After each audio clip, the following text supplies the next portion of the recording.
Hello, fools, and welcome back to another hour here of Fool24. We are now live on the YouTube feed. My name is Jose Najarro, and I am joined by Neil. Good afternoon, Neil. How's it going? Good afternoon, everyone. Hope you're all having a wonderful weekend. How are you, Jose? How's your weekend going? Pretty good, pretty exciting. But before we get to any questions, fools coming in on YouTube, feel free to join us on slido.com. Enter code Fool24 if you have any questions for us. Neil and I, we both kind of follow the tech space, the semiconductor industry. So feel free to ask any questions within those markets. Neil also does focus a nice amount on the fintech space. And I do believe we have some knowledge in the gaming market. So feel free to share any questions while you join us for another hour here. So Neil, I think we talked maybe last night. I think we had a show or yesterday evening.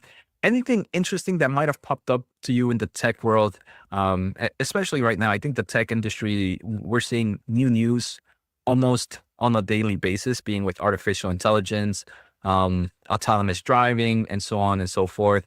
Has there been anything in the past 24 hours that caught your eye? Well, there was.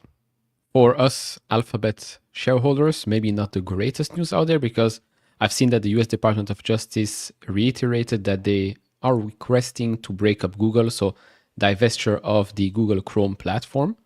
There is still a ruling that's going to happen, I believe, in April or May. Let's see what happens, but I don't know. From an investor standpoint and from a consumer standpoint, I have two different opinions here. From a consumer one, I don't want any other company to own Google Chrome because I don't think that they can make sure that we have the best experience and protect all of our data on that platform because it is part of that Google ecosystem. So I don't know if an external company could do an as good of a job as Google. On the flip side, from an investor standpoint, if they have to sell it, they'll probably get quite a lot of money from it. Probably more money from Chrome as an outside company than as an inside company of Google, if that makes sense. You're a shareholder of Alphabet, so what do you think of all of this scenario drama? You know, Neil, I've personally never experienced any of these kind of when the government forces you to break up. I know earlier on there have been like a lot of big companies that have done that. I think a company like Bell Labs, his back then was forced to split up or was part of something else. But I personally never experienced it in my own investment. So it's definitely going to be an experience as someone who hasn't seen something like that. And questions like this, like when they're forced to kind of spin off into other into individual companies, like what happens with leadership? Does that change? Because if you still kind of have same, I do agree. One of the reasons that I personally enjoy Google is there are obviously a lot of companies, and all these companies collect data. But one thing that worries me is like, what if that company goes bankrupt? They have my data to be able to kind of sell off and do other stuff with it. But Google being such a behemoth that it is, that's one of like the risk that I don't mind kind of being able to share my data because it's not, I don't have the fear of them kind of just selling it. Obviously, there's the ad market and all that, but to other entities that they don't need to.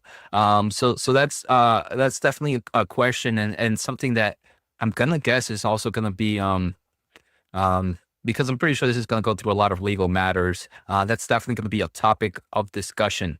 So yeah, for me, I don't know how to feel about it just yet because I just don't know exactly what will happen. But Neil, I have a question for you. This is something that I feel every time, every few weeks, we kind of not every few weeks, every few years, we hear of some type of Google split up. Why? I don't follow this closely, even though I'm a shareholder. But why is this time maybe a little bit different than some of the other times? I feel like in 2020, 2022, I continue to hear this. How is this any different from maybe some of those other times we've heard about this? I mean, this time it is different, but it's different and it can play a good part, I would say, for Alphabet because today right? All of the negative headlines when we hear about Google search, their dominance, is that, oh, ChatGPT, Grok, Claude, Perplexity, all of these other options are out there and might hurt Google's dominance. So on the one side, we have fears that they might be losing their monopoly. And on the other side, you want them to break up their business because they are a monopoly. So which one is it, right? It doesn't work and it won't hold up. And I think they probably have the data to show in court, look, these are all the options out there. We are the most used one because we probably offer the best services out there. But it's not like we don't have competition, especially today. Today is probably the worst time you want to go against Google and tell, oh, you are anti-competitive, etc., because you have all of the options today, all of the chatbots. Every new thing with AI is chat related. So how they're going to do it, I don't know. Maybe they will force them. Cause there is one thing, right? They're paying quite a lot of money to Samsung and Apple to be the default browser on those phones. To be honest, if they're not allowed to pay them anymore, fine. That's $20 billion that stays with Google Alphabet. That doesn't go to Apple's bottom line, which I think is a bigger win for Google and a big loss for Apple. Plus, I also think that the majority will just download Chrome and make that their default anyways, because they're used to it. So interesting times, probably the worst time to go after Google when it comes to their search dominance. Yeah, agree, Neil. And maybe, I mean, throughout time, we get to kind of see maybe it's never just A or B answer. Like you mentioned, you can kind of have like, okay, we'll stop doing this exclusive deal with these phone companies, and maybe that's enough for whatever legal matter pushes forward. And again, I mean, I feel like Perplexity has become, well, it's not taking much market share. It showcases that there is competition out there. Obviously, Bing saying that they're kind of gaining some market share.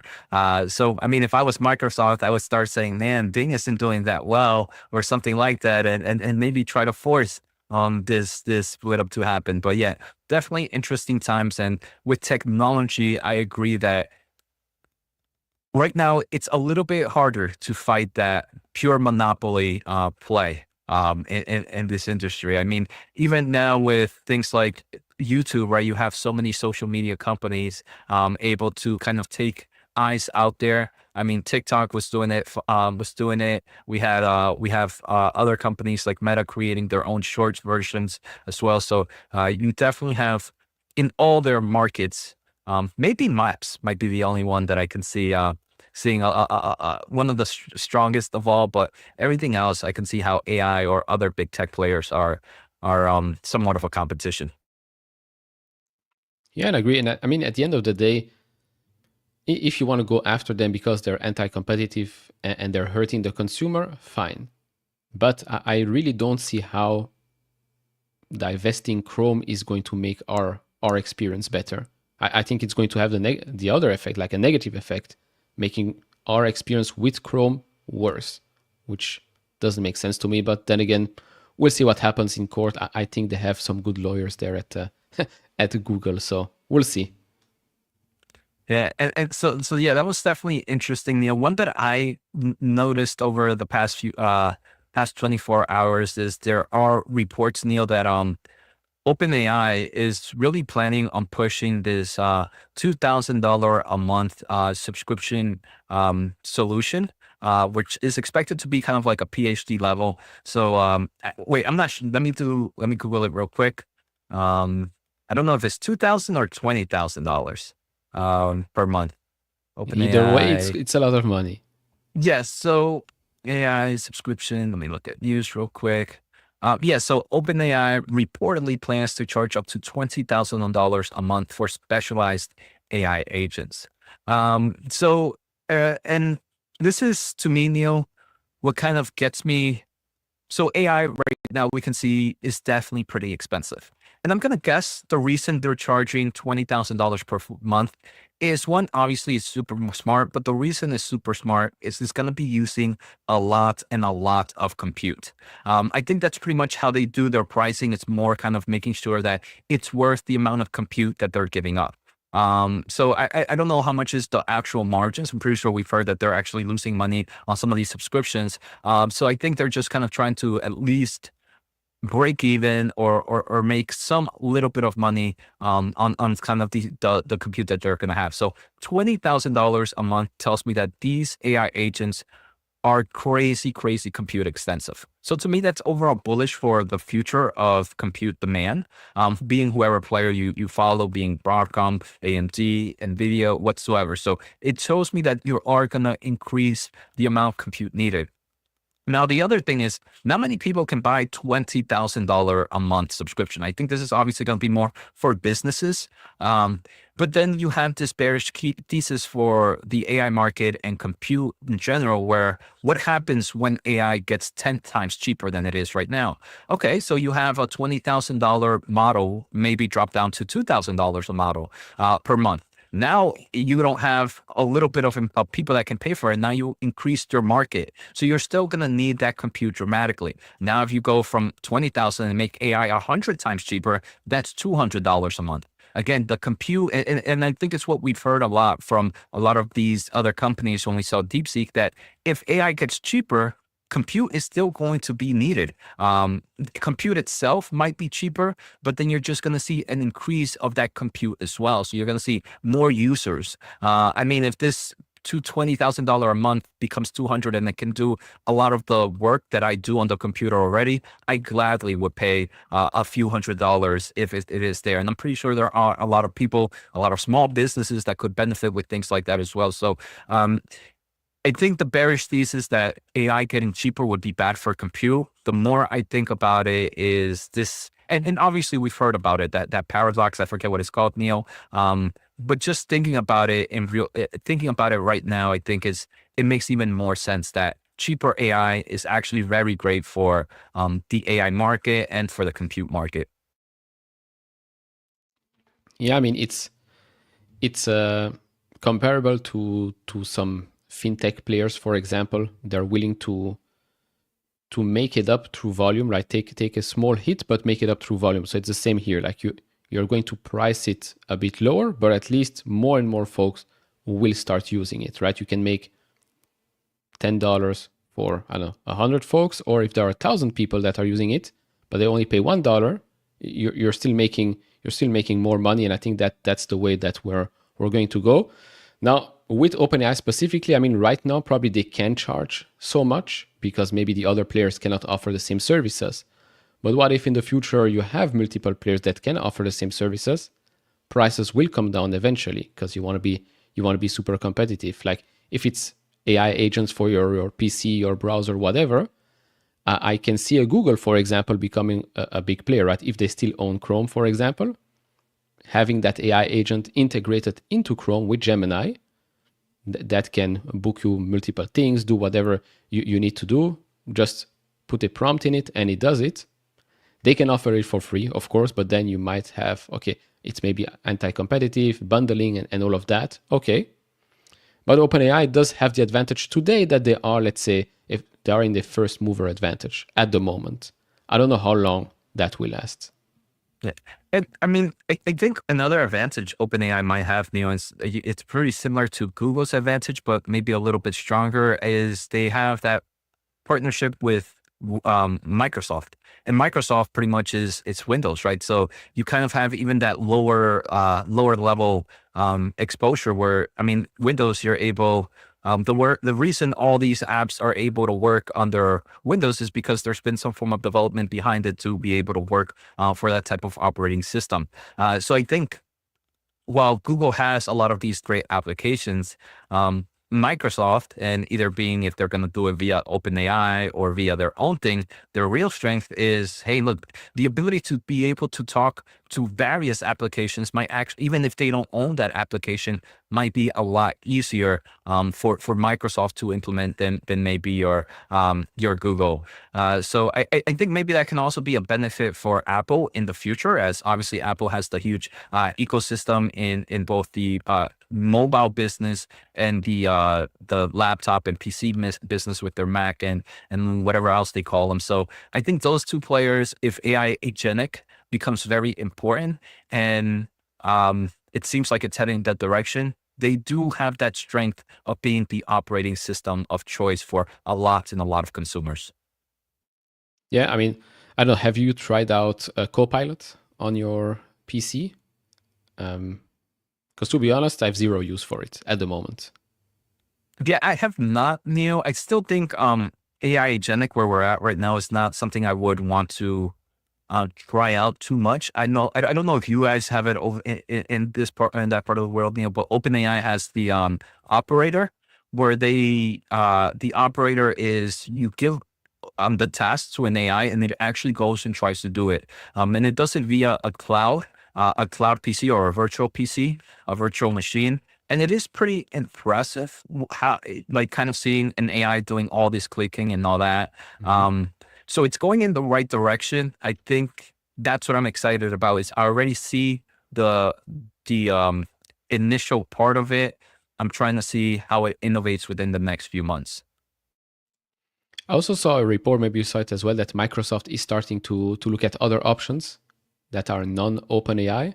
That could be quite interesting, right? I mean, it's probably going to be a win for Microsoft, maybe a small L for OpenAI. Yeah, and I saw that too, Neil, and I think we're seeing maybe a lot of extra bearish cases for OpenAI.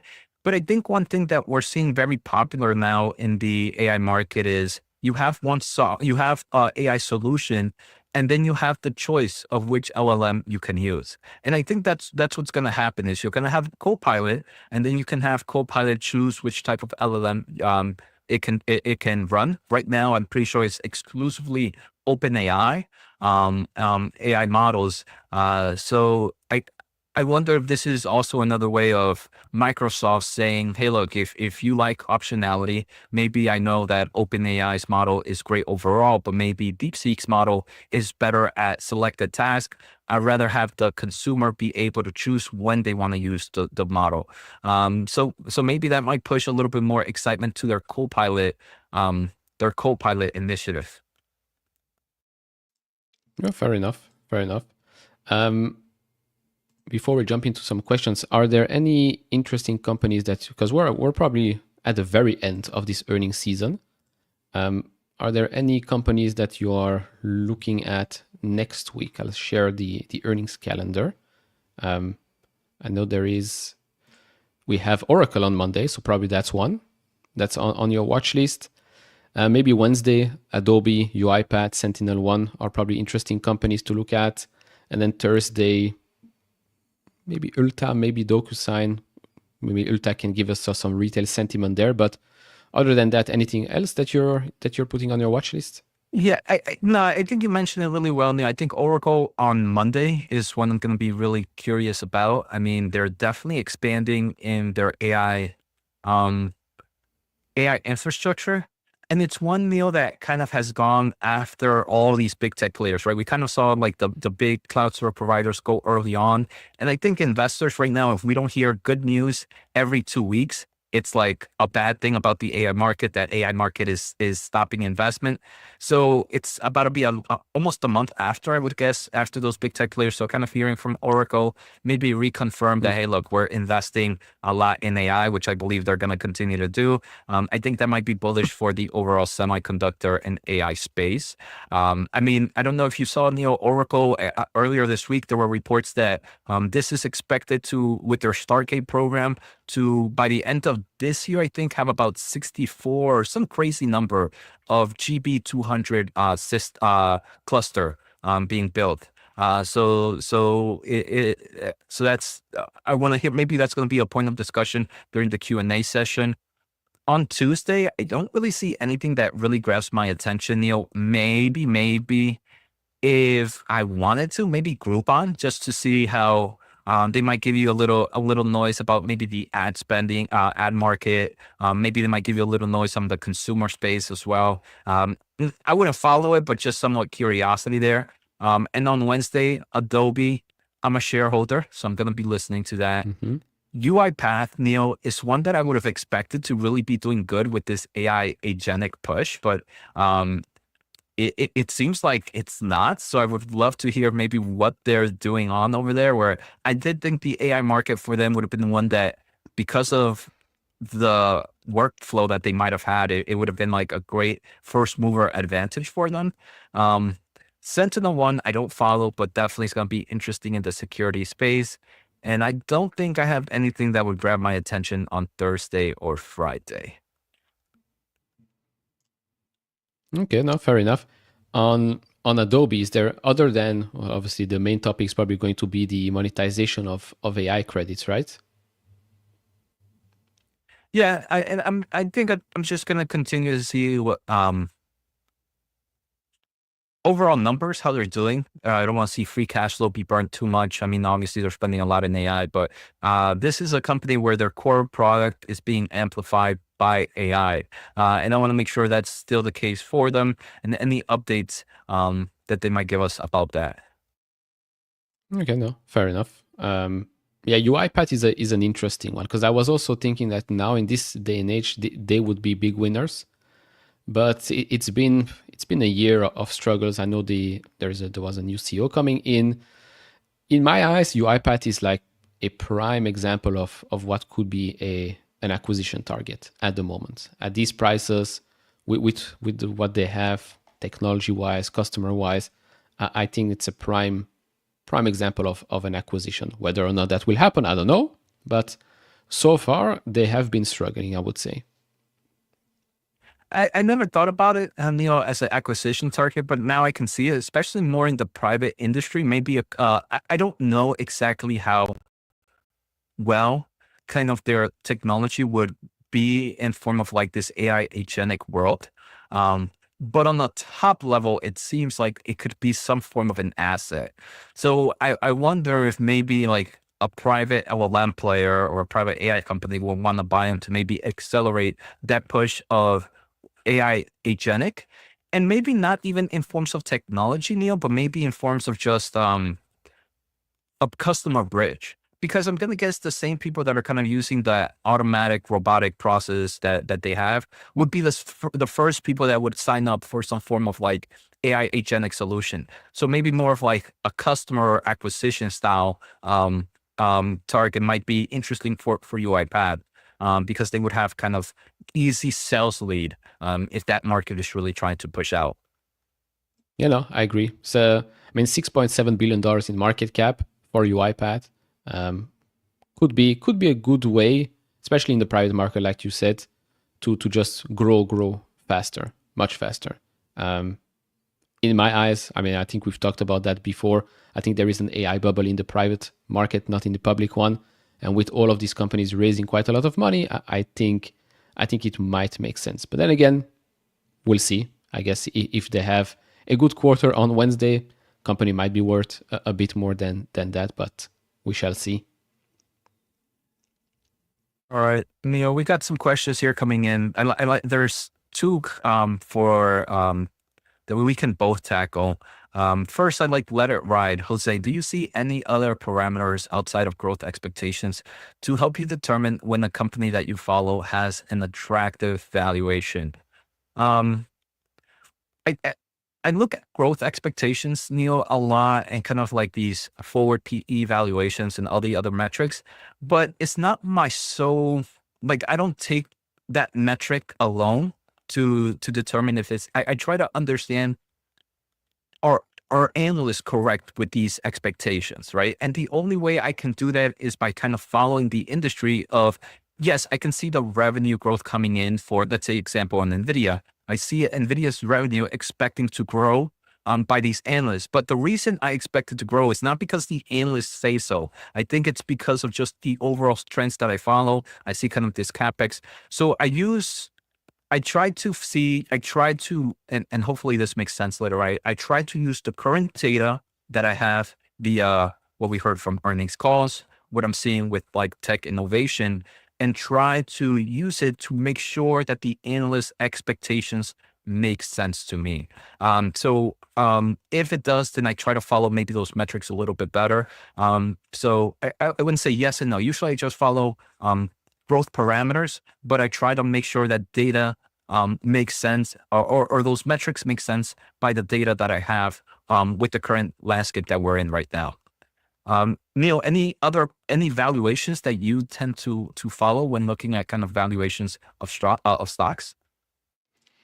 Well, like you said, like the pricing metrics, right? The forward PEs, the price to free cash flows, and all of that are based on analyst expectations. So if analyst expectations are realistic, then okay. But sometimes we see analyst expectations follow the stock and the sentiment, right? If we go higher, then suddenly we have lots of price target upgrades and raises.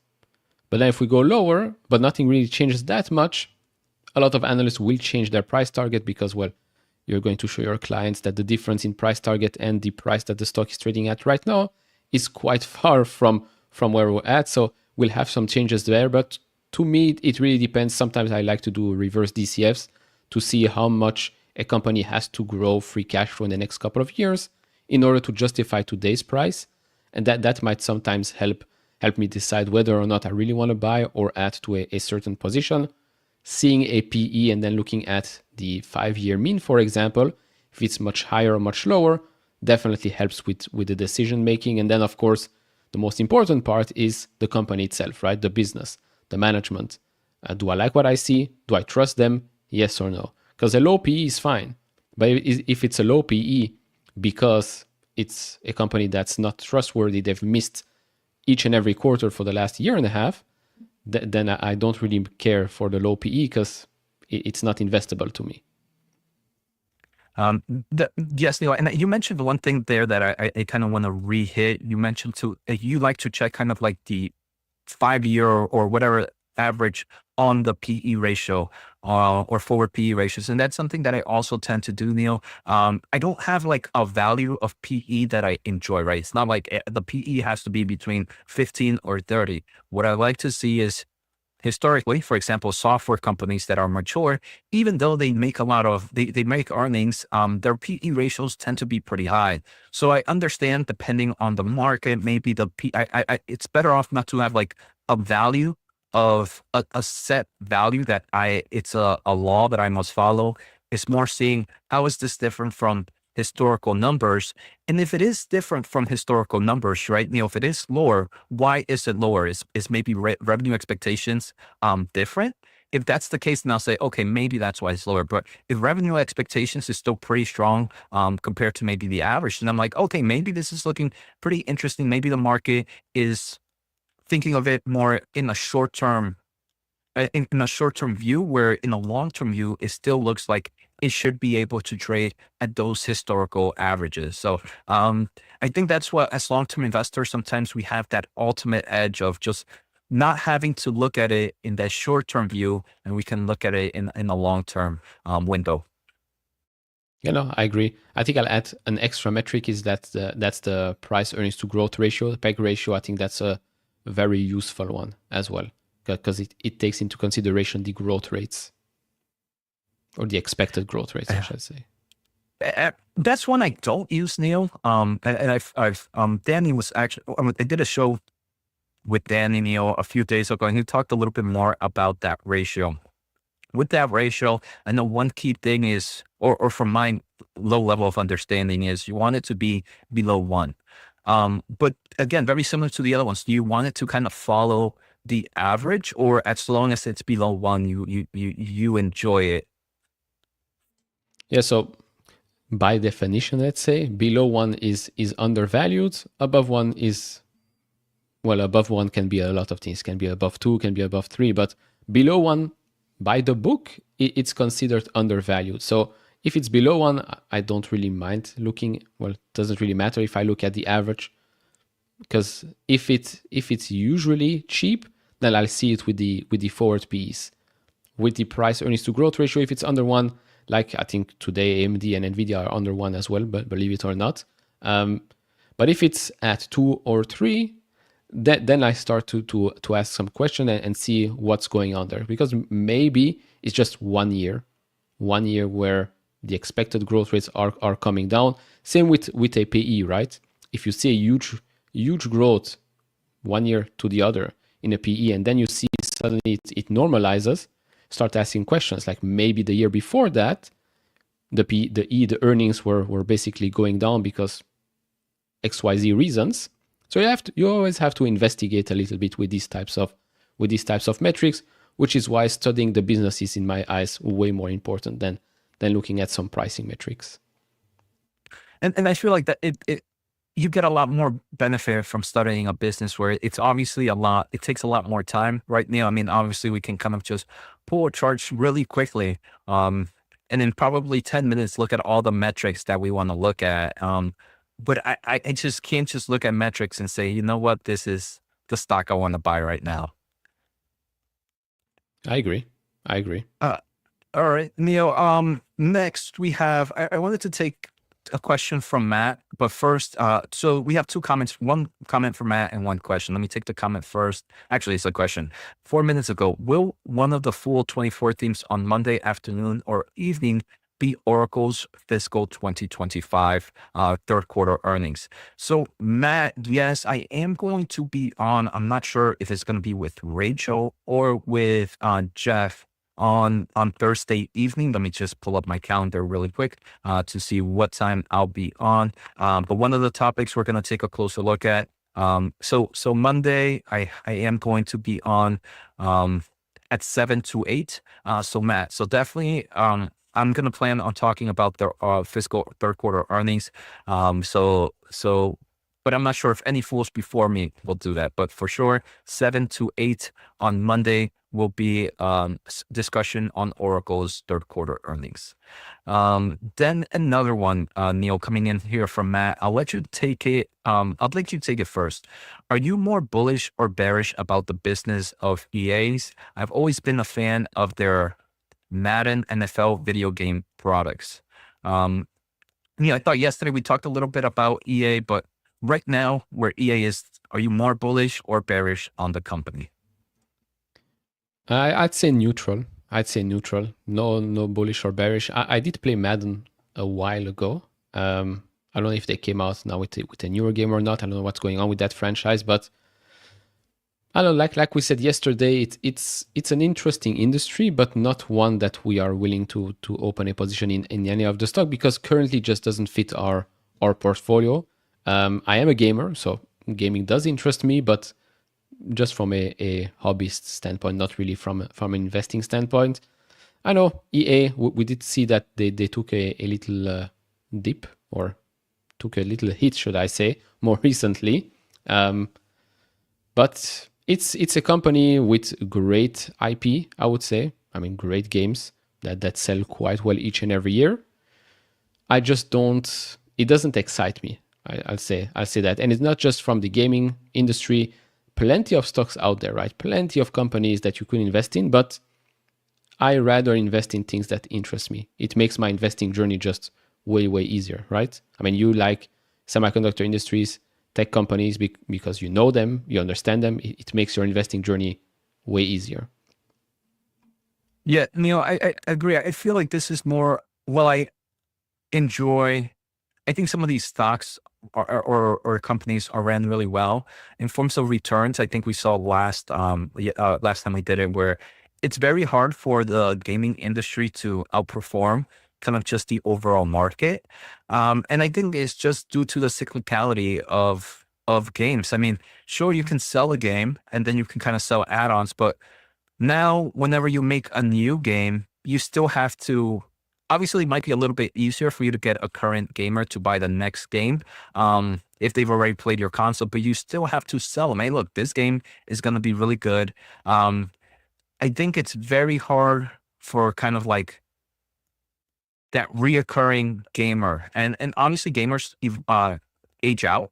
I used to be obviously a huge gamer in my teens. Then as I started to go to college, and then as marriage and family, like my gaming has gone from a few tens of hours per week to maybe tens of hours per year. So it's dropped down a lot. And I think it's very hard it's an industry that grabbing consumers, keeping the consumer, and then re-grabbing consumer acquisition is definitely tricky in this space. Yeah, no, I agree. I mean, I've checked some other names here. So Roblox is, of course, another name. Roblox, the main, I think, bearish thesis is that, first of all, they had a huge focus on the younger, I think 13 and under. And then the market was basically asking, okay, what happens afterwards? What happens when they grow up? Are they still going to stay with the platform? It does seem like a lot of them are. But Roblox, if I'm looking at the stock, it's down 18% in the last 5 years. Huge underperformance. But then if you look at another company, which inside of that company, you have a gaming component, which is C Limited, which has Garena Free Fire, still I think the #1 mobile game on the planet. So you get that exposure to gaming, but you also get the e-commerce side and the financial side of that business. I think these types of companies are more interesting than a company that's not public, although I think you have exposure to it if you buy Tencent, and that's Epic Games. I think Epic Games with Fortnite probably have one of the money-making machines in the gaming industry, because it's basically a game that they released a couple of years ago. Still the same game, just new maps, new mechanics, new weapons, new seasons each. What is it now? 2-3 months or so. And yeah, you have to buy you don't have to buy. You can buy cosmetics, battle passes, and all of that. But it's a free game. It's a free game that makes, in my opinion, the most money out there. Maybe GTA beats it, but yeah, that would be Epic Games with Unreal Engine as well. I think that would be my pick if they went public, but they're not. So currently, I'm just a Fortnite gamer. Yeah, definitely, Neil. Let's see what other question. And to me, Neil, if I was to invest more in the gaming market, I think I would be looking more at the picks and shovel style play companies that somehow help more with like the advertisement of gaming. It doesn't matter what game does well, right? It's more crucial. You'll still have some form of advertisements in them. So like I mentioned, companies like Epic Games, which probably do deal and things like that, can benefit and maybe be stronger than investing in an individual gaming company. I mean, Unity is probably one. Yeah. So Unity is one that I own and I enjoy for that, but obviously then you have kind of a lot of questions with how the company is being ran and management. And yeah. So Unity is definitely one I own, and I'm looking into reading more in their upcoming, they just reported earnings, I think, but seeing how things progress for Unity.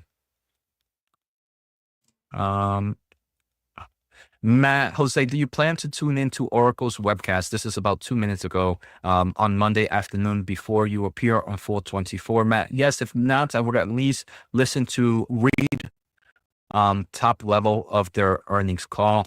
I'm obviously super excited about them more for like AI investments. So my main focus for them, Matt, will be kind of like their AI investment push. I really wouldn't be talking much about some of the other industries that they have. So just going to give you that pre-warning right now that it's going to be more focused on AI innovations, AI investment, and clouding growth. But I will read it before Monday's Monday show. And if not, we'll probably just be reading it together during the live. And a quick answer here to Vihan. So yeah, Epic Games ticker. So it's Tencent that has a huge investment in Epic Games, and the ticker is indeed TCEHY. Or if you have access to the Hong Kong exchange, then you have to plug in 0700 because they do numbers there. I like this question that just came in from Tyrone. Good answer on the EA, but how would you describe the difference between EA gaming consumers and per se Apple consumers waiting on the next iPhone to drop? I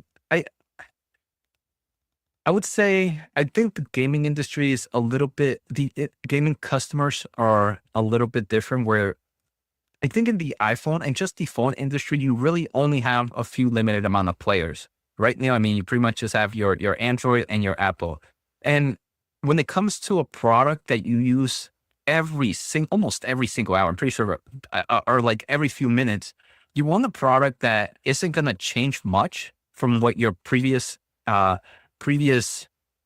experience has been, and you know it's going to work just fine. So I think an iPhone user buying the next iPhone it's a lot easier for that customer acquisition because they know what they're going to get. I think gamers, on the other hand, even though you might have kind of like outside of maybe your typical FIFA or whatever NFL, I'm pretty sure they're going to update to the next game. But whenever they release like something new, there could be so many other games out there that they're willing to pay or play. So I think gamers are more likely to just play whatever the top 10 games are for the year.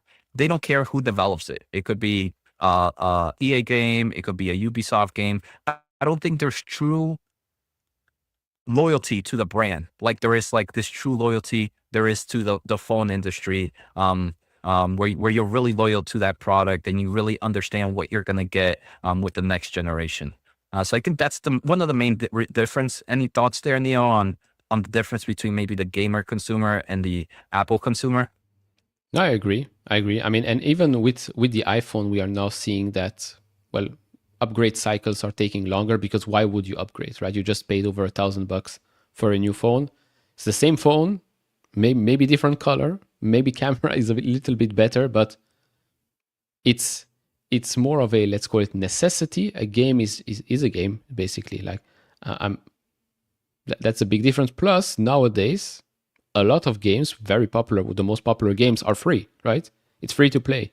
They just make the money through battle passes and cosmetics, which is definitely not bullish for the overall gaming industry. Because before you want to play a game, you have to buy the game. And then they sold you some add-ons. Now, of course, you might say, okay, but it's free to play, but they make probably more money through all of these loot boxes and stuff like that. Yeah, maybe it works with some of the games, right? The Fortnite, the Apex Legends and stuff like that. Probably EAFC as well, but might not work with every other game out there. So I think the big difference here is, one, it's still games, right? You don't need it. You want it, you don't need it. A phone, probably today you need it. Although you might not need the new iPhone, but that's a topic for another discussion. Neil, there's a question here on NPWR that I want to tackle, but I just want to do some quick research. I don't know if there's any question you might want to grab first. Will I do the kind of like that back end and research real quick? Let's see. No, just maybe some good mornings, good afternoons for a couple of comments here. Retired Gal says, hello fools from Alabama coast. Lovely day, 67 degrees with some sunshine. Always great. What else do we have here? Oh, in the meantime, you do your research on monolithic power, and I'll answer maybe here on the local if I've looked at Global E. So answer a question from Quill. I have looked at Global E a while ago, like a couple of years ago probably. I have not looked at it more recently. I know that they reported earnings, I believe, this week or last week. I haven't checked on the report, but just looking at the stock price, I would assume it was not great because the stock is down 37% last month, but I can't make any conclusions from that. So I'll have to dig a little bit deeper. For the local, I know the stock also dropped quite a lot after the last earnings report. In my opinion, was an overreaction, but then again, I don't control the market, so the markets will do whatever they want. But I think guidance was still fine, still expected to grow TPV quite rapidly, 25% or so, 25 to 30%. So for the local, I think they'll do well. Just execution and more investments for the future. For a Global E, let me see if I can find the report. In the meantime, let's see. If you have already some answer for the other question, Jose, you can go ahead. I'll maybe check the Global E real quick. All right, so let's take, I'm just going to pull up really quick, Neil, and let's see if I can share screen here. MPS, which is MPWR, monolithic power. Let me see if I can just, so this is a company that definitely feeds a lot of kind of power solutions. Overall, we are seeing some growth overall in revenue. kind of breaking a look at their geographic region, we can see 37%, and this is from their November 2024 investors presentation. 37% comes from US, about 35% comes from like the China region, and then we have about 11% coming from Europe. Now, I think one of the major expectations for this company is, first, think of this like your analog devices, your Texas Instrument, where it's not one core product, right? It's a lot of products that can be used in various solutions. And here, for example, in the circuit board, you're going to have different types of things like AC/DC power conversions. You're going to have like E-fuses, load switches, USB switches, and the list goes on and on. So it's very hard for maybe the consumer to know that they have NPS technology behind them. But it definitely hits a lot in a lot of industries. One of the recent industries, Neil, that they're getting very excited about is the accelerators and in artificial intelligence. A lot of solutions can be used in kind of like the motherboards for these servers. Now, I think if we let me go to white chart real quick. We can look PE ratio right now is sitting pretty cheap. But this company's PE ratio forward is expected to increase. The market is expecting some kind of loss in earnings per share. The main reason, Neil, is this is a company that used to be a strong for NVIDIA's Blackwell platform.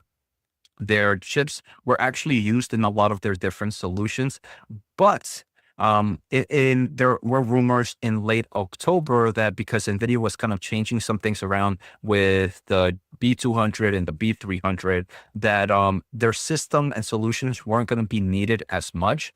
And that caused the stock price to take a massive hit. It used to peak at around $900. It dropped to about $600. So over a matter of a few weeks, it lost about a third of its valuation. So now it's becoming, hey, look, is this now kind of trading at a better PE ratio? Yes, but as we see, analysts expect kind of more competitive pressure in this market in regards to its earnings per share growth.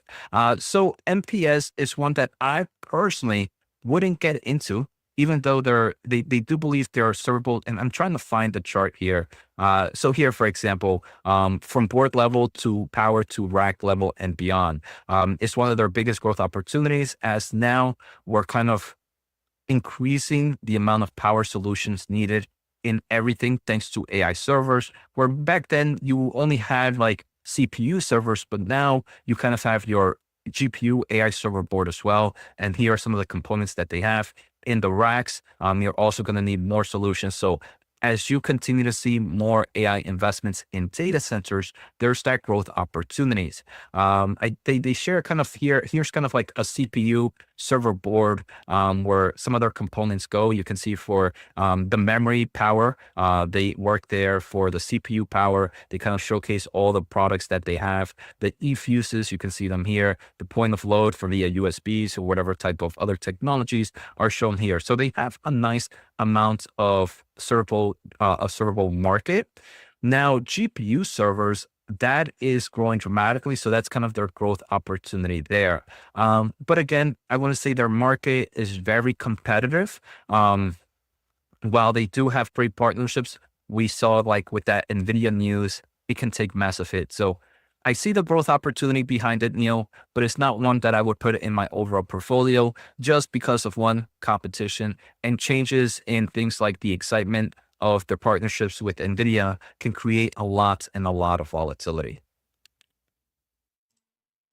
Okay, let me go back to the global E question real quick, because the quarter was actually a good one.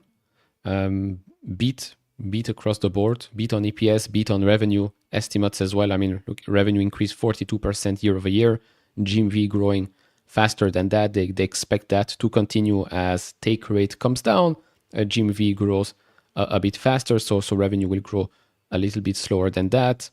Overall, good quarter. This is also the first time that they cross an annual run rate of $1 billion in revenue, so good milestone for them. For the full year, I mean, this is a fast growing company, and guidance was given for Q1 and fiscal year 25. So for Q1, revenue was a small miss. The market was expecting $192 million, so a small miss here if you take the midpoint number. For the full year, they did beat. So you get a small miss for Q1. For the full year, it did beat the expectations. So I didn't look at the valuation. I just looked at what they reported. And it does seem like this was maybe another one that maybe went up too fast and just needed a small correction. Because the quarter was fine, growth rates are there, guidance is fine. Take rate, we've seen that across the board for a lot of those types of companies. Take rate takes a hit, but the GMV continues to grow quite rapidly. So there is that. It's not a company that I am interested to add to my portfolio, just because if it doesn't interest me, it doesn't get into the portfolio. That's just that simple. Thank you for that, Neil. I do have a question here we can take from Vihan that came about 25 minutes ago. Thoughts on listed ETF SOXL, which is kind of a leverage ETF. It's a semiconductor 3 times bullish ETF. And then there's also the other inverse of that, which is SOXX. And this is kind of the bearish 3x leverage index. Any thoughts on this, Vihan? I normally don't deal with leverage ETFs. In my opinion, leverage ETFs are great if you can either time the bottom or the top. And I don't think anyone is that good. Obviously, I mean, if you would have thought the dip earlier this week was the last dip and you would have bought the kind of 3x bullish ETF, you would have felt 3 times the pain in the late half of the week as stock prices continue to go down. And with these ETFs, Neil, you also do pay some form of fee. So if the stock is actually not doing anything for multiple weeks or months or even days, you're just paying extra fees for nothing. So these are more, Vihan, in my opinion, trading vehicles, and trading vehicles come with a lot of risk. I'm more as a long-term investor, and as a long-term investor, they don't really grab much attention in my portfolio. Any thoughts, Neil, on either kind of just these semiconductor ETFs that are leveraged or just leverage ETFs in general? Because we see that very popular recently. I think there's like, even for popular stocks, you now can buy individual holdings that are leverage 3x or 2x. Yeah, no, I've seen those comments pop up numerous times. I think with AMD there is one. I think maybe with SoFi, with Tesla probably as well. But to me now, zero interest. I mean, it's great when you can 3x on the way up, not that great when it goes 3x on the way down, and it's just not worth it for me. Like, I don't need. I mean, if it goes up, I'm very happy with what I have. When you start looking at, oh, maybe I could 2x or I could 3x if I do this and that, it's you're getting into that territory of, I would say, trading, gambling, maybe a little bit, like wanting too much. And that's usually when people start to make mistakes, wanting too much. Like, it's pretty simple. Be fearful when others are greedy, and greedy when others are fearful. So to me, it's pretty simple. I take a position, only long position, because never short, because the upside of short is really just 100%, and that's only if it goes to 0. Plus you have fees, etc. Not worth it to me.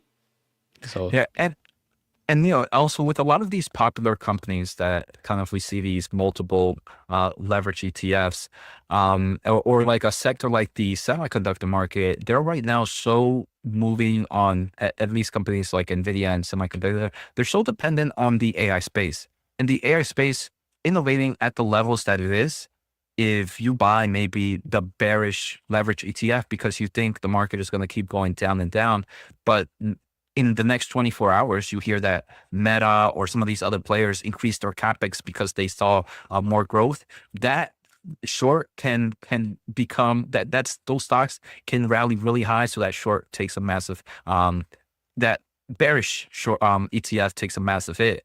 Or the other case, if you believe AI market is going to continue to evolve, but let's say you had that bullish ETF, 3x leverage ETF when DeepSeek news came out. a lot of semiconductor stocks dropped 17, 18%, some even more. Imagine how a leverage ETF would have worked during that time. That kind of happened overnight over the weekend. So for me, these sound cool, but this market changes so quickly that I really wouldn't risk it. Because I mean, seeing something 15%, let's say you had the NVIDIA ETF 3X, you're down about 45% already. I can maybe stomach a 15, 20% drop. I don't know how well I can stomach a 150%, 1 day 50% drop, you know? Yeah, no, I agree. I mean, it just doesn't make sense to me. In my head, it just doesn't make sense. Like, I'm happy with the 1x. I don't need 3x. And maybe that 1x will 3x eventually, right? Maybe we are going to get that multi-bagger. Just need some patience, right? Yeah. And one thing I think we've discussed a lot, Neil, is emotions play a lot in this investing game. And I think by having leverage, you also leverage your emotions, if that makes sense. So you increase the way your emotions might react to a big downturn and a big upcrease. And that might create you to, even in an uptrend, make the wrong mistake just because you're like, hey, look, I just made a lot of money. Let me sell it. But because you were too emotionally leveraged, if you would have held, you probably would have done better and better. So I think you leveraged your cash, and at the same time, you leverage your emotions, which increases the chances of you making more emotional decisions. Agreed. Pretty simple, to be honest. Neil, I just want to, Will, about a minute ago, said Jose and Neil, thanks for the detailed response, and thanks to all the analysts. I don't say that often enough, as I often consume content during off hours. So Quill, appreciate that. Thank you so much. Neil and I am pretty sure, grateful for the kind words, and all the other analysts. I'll make sure to pass this on to the Fool24 team, so they understand that we are providing value to you, the members. Yeah, for sure. We all appreciate these comments. Appreciate all the questions as well. Let's see. Oh, we got 2 questions from Vian that I think could go hand in hand. So let's start with the first one from 5 minutes ago. Gentlemen, if in any position to talk, would like to hear if we added or build up a new position with the current volatility of the last couple of weeks. I mean, we did talk a lot about the alphabets, about the semiconductors, but maybe I'll flip the question just a tiny bit. Of the companies that you do not own, is there any company that you are willing to open a position in if the volatility continues? Well, obviously, we can't talk about any positions that we had opened. But I did increase in stocks that we haven't talked about. I want to say I did take small opportunities. If I had cash position, it's a little bit smaller than it was maybe a week ago, but I still have a cash position, Neil. Not because I believe the market can go lower, but it's just the optionality if it does go lower to do that. Now, positions, Neil, that I don't own that I would be curious to. Let's see, what are some I would like to do a little bit more research, Neil, in kind of the software space. I think software space is one that can see growth now with AI. And a lot of these pullbacks have kind of caused me to maybe want to look into them a little bit closer. So I think if I start to look at new positions, it's going to be in the software market. But an individual company, I can't say I have one on the top of my mind, but usually, Neil, I really focus on an industry first, and then from an industry, I start to pick out the ones that I want. How about you, Neil? Is there any industry or maybe stocks that you don't own that you would want to research on to kind of determine a positioning? So yeah, on the first part, I've added. I've taken opportunities like you have added, and I've taken opportunities during these red days. My cash position did come down quite a lot this week. I still have, but it did come down not because the flip side, not because I think we have bottomed, but because I think I enjoyed the opportunities a lot in the last couple of days. If we go lower, we'll go lower. If not, fine as well. A company that I do not own. I mean, if I were to open a new position, it would be probably in a sector that is not in my portfolio yet. So I did look a lot at Novo Nordisk, for example, weight loss type of companies, Novo Nordisk, Eli Lilly. So that's one. Maybe some other European names like LVMH for the luxury exposure. Plus, it's a very very very good business. Now, might not be the best thing to buy right now if there is more economic uncertainty, but that's also why it's priced at an attractive price, let's say. So those are probably two. Is there another one? Maybe not at the top of my mind, but it would probably not be in the tech or the chip sector, just to have a bit more diversity there. Thank you for that, Neil. And even though we are going to be in the next hour, we just kind of have to do a very quick reset of the new hour. So again, welcome to all the fools watching us here on Fool24 via YouTube or the Fool platform. My name's Jose, and I am joined by Neil today, where we're going to continue, I believe, to talk about the overall tech industry. If you have any questions, feel free to join us on slido.com, code Fool24 to get any questions in. Neil and I both focus in the tech space, semiconductors, big tech players, and Neil does have a lot of knowledge in the fintech space as well. So feel free to get us any questions within those industries. And if we don't follow a company, we might even try to do some form of live review so we can all learn a little bit. So appreciate you all, and thank you for joining us for another hour. Yes, welcome back. Welcome back, everyone. Maybe I'll ask you a new question. Your portfolio is probably very focused, right, on tech and chips. Do you want to add a non-tech and chip software player company in your portfolio? For example, I own Walt Disney.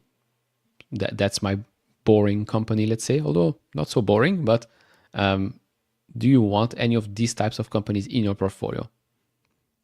To be honest, Neil, no. I really want to follow more the tech space.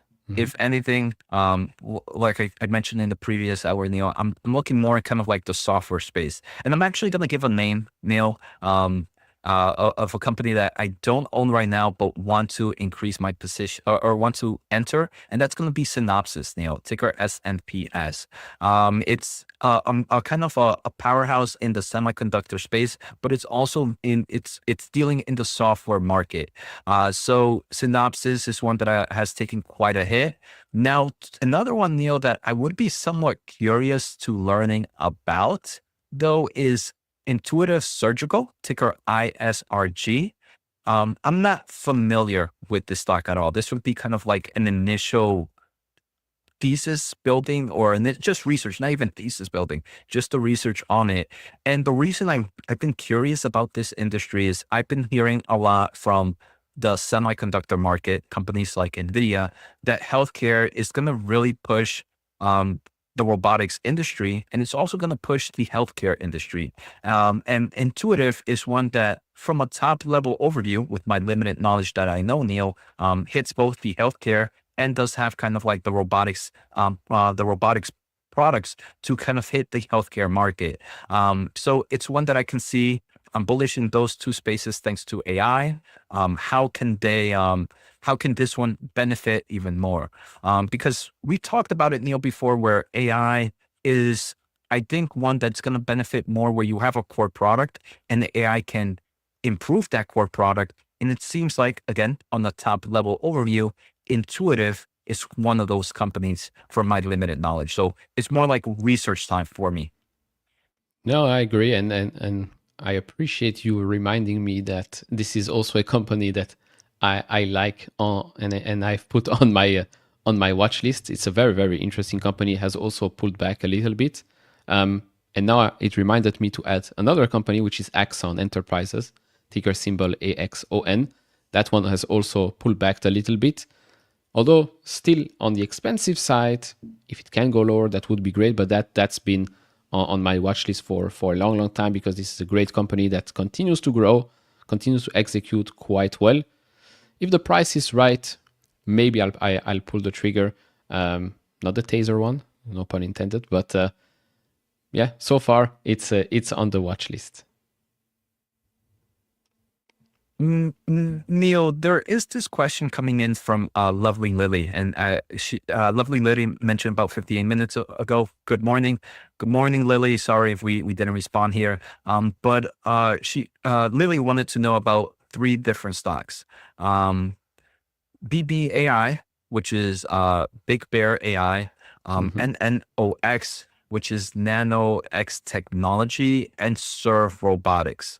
Now, Neil, I'm gonna maybe talk a little bit about Serve Robotics. I'm gonna kind of share their earnings presentations and some of my thoughts there. I don't know if there's any of the other ones that you might know or want to maybe do a quick top level overview so we can give Lily some information and some of our own thoughts. But I'm about to present Serve Robotics. Let me just get to their overall earnings presentation. So while I am looking, for those not familiar with Serve Robotics, this is, and actually let me just share screen. Maybe we can all take a closer look at their investors website. So Serve Robotics, this is a company that's focusing on last mile deliveries, and this is a pretty great way of kind of showcasing their product.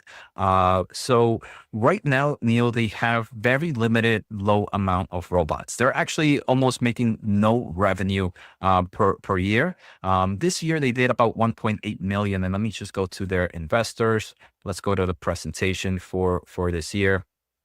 So their overall thesis is, why move a 2-pound burrito with a 2-ton car? Especially since I don't know where they have it, but they discuss the median range of food deliveries is about 2.5 miles away in the United States. So we can see food delivery doesn't go too far from the restaurant to the end user, and maybe robots make the most sense.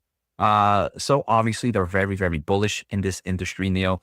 They believe by 2030 it's about a $450 billion untapped market in both the robotic and drone delivery.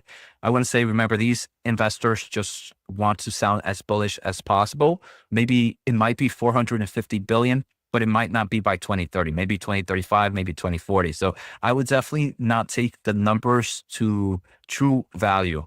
But one of the reasons, Neil, is they say that right now, while companies like DoorDash are seeing strong revenue growth, their cost of revenue tends to increase at a faster rate, which seems like in long term, it might not be a viable business.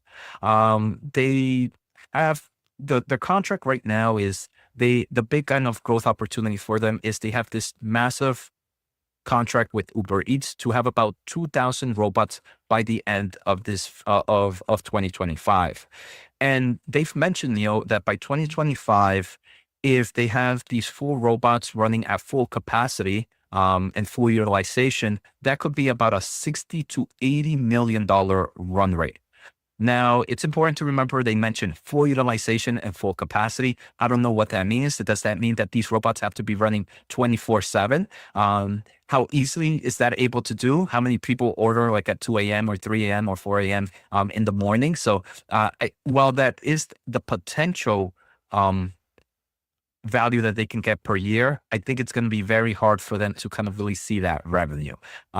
Because with 2,000 robots, if 10 robots break down, if 15 robots get stolen, if other 20 robots get in a car accident, that serviceable addressable market shrinks by a lot. but they do mention that they're executing correctly. They expect about 250 robots out of that 2,000 to be deployed by Q1 of this year. Then 700 to be expected to do in Q3, and the remaining 1,000 to come out in Q4. So they are really pushing those 2,000 robots kind of to like the buzzer beater, where if there's any hiccups in manufacturing, they might not have the 2,000 robots by the end of the year. I personally believe, Neil, that they're not going to have the 2,000 robots by the end of the year, but they will have at least 1,000. They do develop a lot of their own technologies, and a lot of the products, that chips that go into these robots are made in-house to reduce the cost of manufacturing. So they've mentioned that this new robot that they have, the Gen 3, is actually much cheaper than Gen 2 because they brought a lot of stuff in-house. And it's also better in forms of range, in forms of cargo sizing. Now, a few things is, let me just, sorry if this is gonna get you dizzy, viewers. In forms of daily active robots, Neil, in the last quarter of this that ended December 31st of 2024, they only had 57 robots, and only 444 supply hours.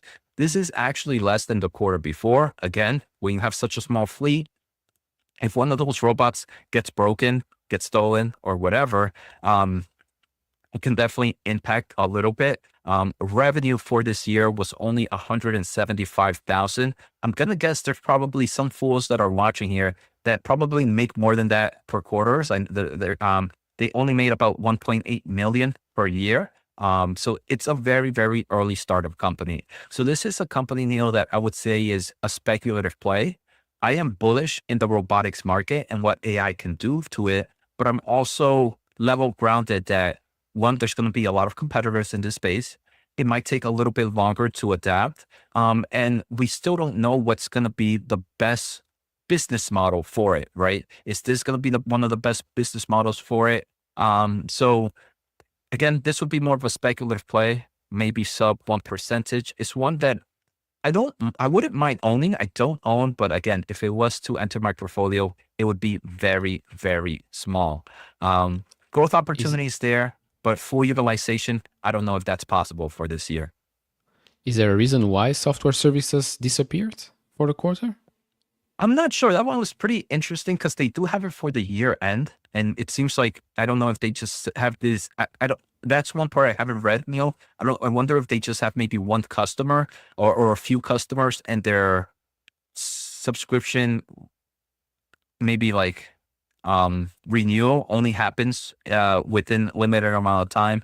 But yeah, I haven't really, that's one of the services that I don't know too much. The delivery services is pretty self-explanatory. That's the robots delivering to the other customers. And the branding fees is these mini robots, you can kind of put like ads on them. So that would be kind of like the branding fees that would kind of go there. Yeah, and they're still backed by Uber, right? Yes, still backed by Uber. It's weird, Neil, that they still had NVIDIA on their thing, even though we saw NVIDIA sold off their from their 13F. And again, my apologies.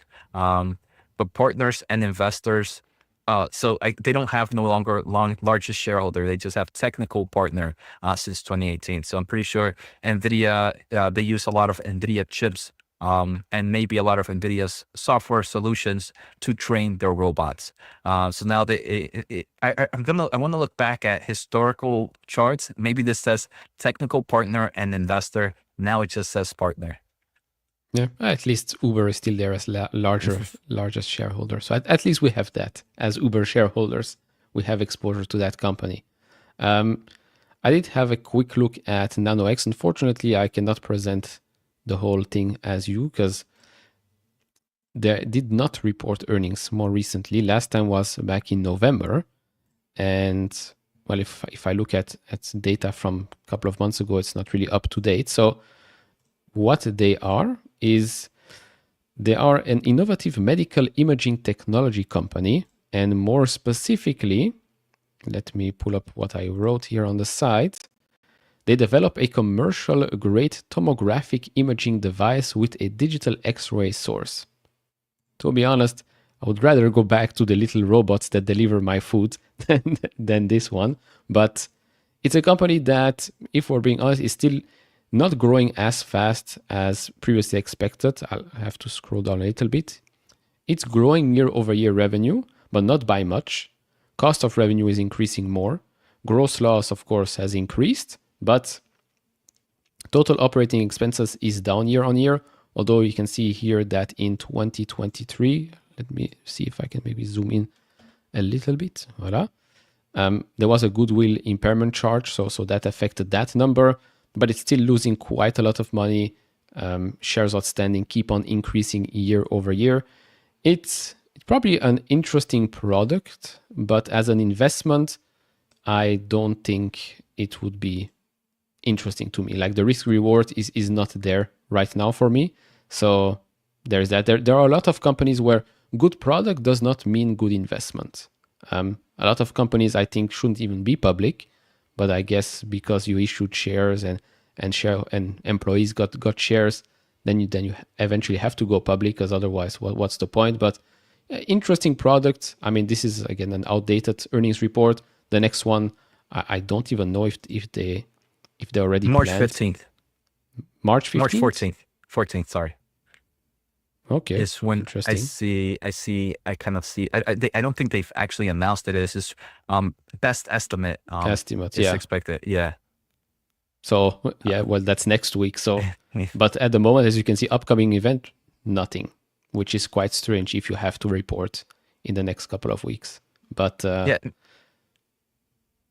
And Neil, I agree. I mean, this is definitely very early on business. I saw expectations for next year. For this quarter that they're about to report, Neil, is about $3.8 million. And it is about a 58% growth, but 3.8 million is still pretty small. And one of the things is I was looking at their last earnings, like you mentioned. Some things to note is their cash and cash equivalents and marketable securities decreased to about 57.1 million, 57 million versus 82 million at the end of 2023. So a huge hit there in kind of cash and cash equivalents. And the primary reason, Neil, is just the negative cash flow from operations. So as a small company, I'm going to guess this company is going to continue to, one, either dilute shares to build more cash, as it is an unprofitable business right now, and it has that negative cash flow, or just build out some debt to raise up cash. So not favorable for investors. And while they might be a cool product, can this cool product actually be a business, or is it going to be kind of like a niche thing? Yeah, no, I agree. I mean, it's a company with a market cap of $353 million. Revenue is expected to grow rapidly, but then again, there are only 4 analysts covering this company, so take that with a grain of salt. Price to sales forward is 13.5 times. It's not the most expensive ones out there, but it is expensive for a company that keeps losing a lot of money and will probably issue more shares to raise money. So yeah, to me, it's in the could be interesting product, but not a valuable investment right now for me. Yeah. If anything, Neil, it would probably fall in like kind of that same bucket of Serve Robotics. I don't know this industry enough to be able to say that, but for Serve Robotics, right, in forms of revenue, I'm pretty sure it's burning cash very similar to stuff like this. But I am bullish kind of in like the robotic space, right? So it's one that I would consider a very heavy speculative place. Maybe if I knew more about this technology, or someone who knows more about this technology and this imaging product that they have, they might be bullish in it. But based on the financials right now, I think regardless if one was bullish, I would still only put it as a very speculative play because while there is growth opportunities, you also see various risks ahead of it. Yeah, I agree. Do you know Big Bear AI? I've seen that name pop up a couple of times. I know the stock did go up a lot when we've seen that huge AI wave team in the last couple of months. I mean, year to date, at one moment, I'm just looking at the chart right now. Year to date, mid-February, this thing was up 120%. Can you guess how much it is right now? It was up 117. How much percent? 120%, up 120% year to date, mid-February. And now I'm gonna guess up 3%. Wrong. Down 25. Holy, that's wild. That's a Yeah. crazy. That's Yeah. that's crazy. I mean, right now EV to sales next 12 months is at 5.5 times. So back then that was closer to 15 times. And it's not even a company currently. I'm looking at some expectations here. It's not even expected to grow that rapidly. Like fiscal year 25, 7.5% growth sales, followed by another 12.8% the next fiscal year. Market cap under $1 billion. I mean, it's again one of those names that follow the AI team, and maybe if you've missed one big player like a Palantir or something like that, so you're looking for the next best thing, which in my opinion is not really the good strategy, because winners will keep on winning, and some of these stocks that are attached to the AI team will go up in the short run, as they've definitely did do in the last couple of months, but eventually reality hits, because at the end of the day, fundamentals matter. Yeah, Neil, and again, I think a lot of companies, I'm not a fan of companies adding AI to their ticker. I feel like it adds a lot of, it just showcases that they're trying to ride that AI wave. And just by having that in your ticker, it already kind of creates a red flag for me, Neil. It's like, your product can't sell your product can't sell your investment thesis, that you have to have a ticker do that for you. So that's something that would be a red flag. And like you mentioned, I expected this to be a growth player, due to the excitement for it. But looking at just like you mentioned, full year guidance for this year would only be about a mid single digit growth. And for quarter one of 2025, I'm looking at expectations. There's only about a 9.5% year over year growth. So how can you tell me you're an AI company and you're really not doing much at the moment? So just based on those two things, right, Neil, sometimes when I don't understand a company, if I start to already get bad juju right at the beginning, I don't mind missing out on the boat. And I think this one with just having AI on it, and having not much growth expected, it would already kind of be on like no point in researching right now list. You know, I agree. I mean, I think Warren Buffett said, like, if I had to waste one night's sleep over some extra profit or something like that, he'll always prioritize sleep. Don't quote me now word for word, but it's something like that, along those lines. But yeah, I think we've seen that a lot last year and late last year, especially. Stocks that are in that bucket, same team, that went up quite a lot with quantum computing, AI, and now after earnings season, reality hits, and well, the market investors are seeing, oh, actually these companies are not growing or not profitable. Maybe it doesn't make that much sense. But yeah, sometimes you do hit a winner, but I'm not willing to take that bet at the moment. One thing, Neil, that I found pretty weird is, let me see, it seems like this Big Bear AI, do they do an earnings call? I was trying to look for their transcript, and it seems like I can't find one. And it's, I just want to see really quick before we move on. Make sure I'm not going crazy. Yeah. Yeah, the only ones I can only find ones from 2023 at the moment, which is quite strange. Yeah, let me see. For press release. Yeah.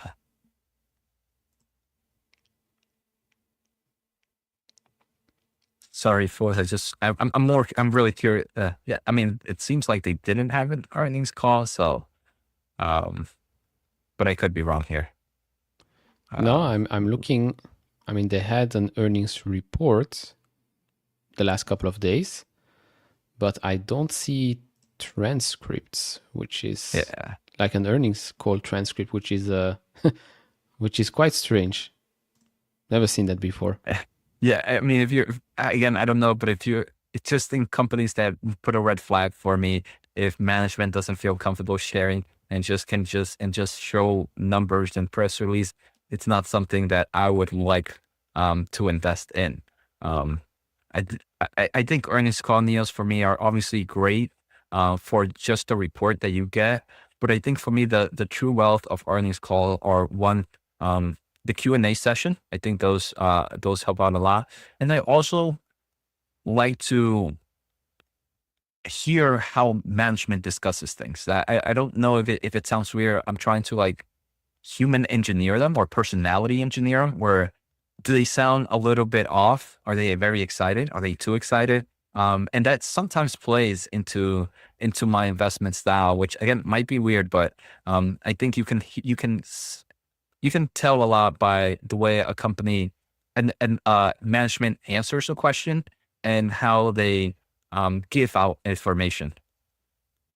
Yeah, I mean, it's also with the analyst, right? If all the analysts start their question by thanks for taking my question, congrats on a great quarter, then you know it's a good one. Because if it's not a great quarter, it's directly going to the question and asking about a specific metric that didn't really perform as expected, which I found quite amusing. When you start hearing a lot of earnings call, you start to pick up on a couple of things that get mentioned each and every time.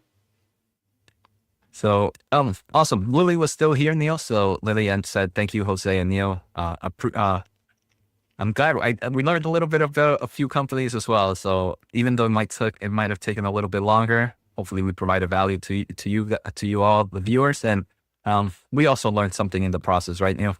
Yeah, no, for sure. I mean, that's the thing. You can always ask questions, and if we don't know, then we'll just react live on what we find. There is a question from Vihan 20 minutes ago. Gentlemen, if your cash position is down and opportunity presents itself, how comfortable are you building cash positions from your losers and trimming some of your winners?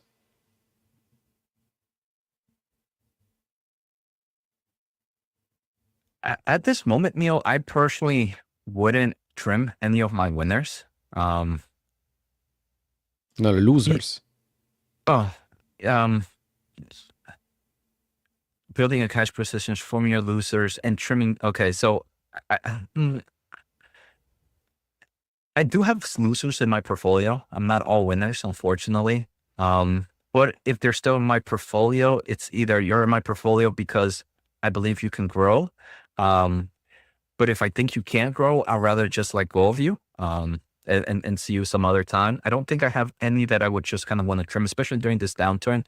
The only thing is, Neil, that I don't know if others, I feel like I've heard others do it, is sometimes when I felt like stock prices might have gone up too high, I tend to spend a little bit more, and it's very hard for me to find stocks to individually buy. I try to increase my index investing or my ETF investing.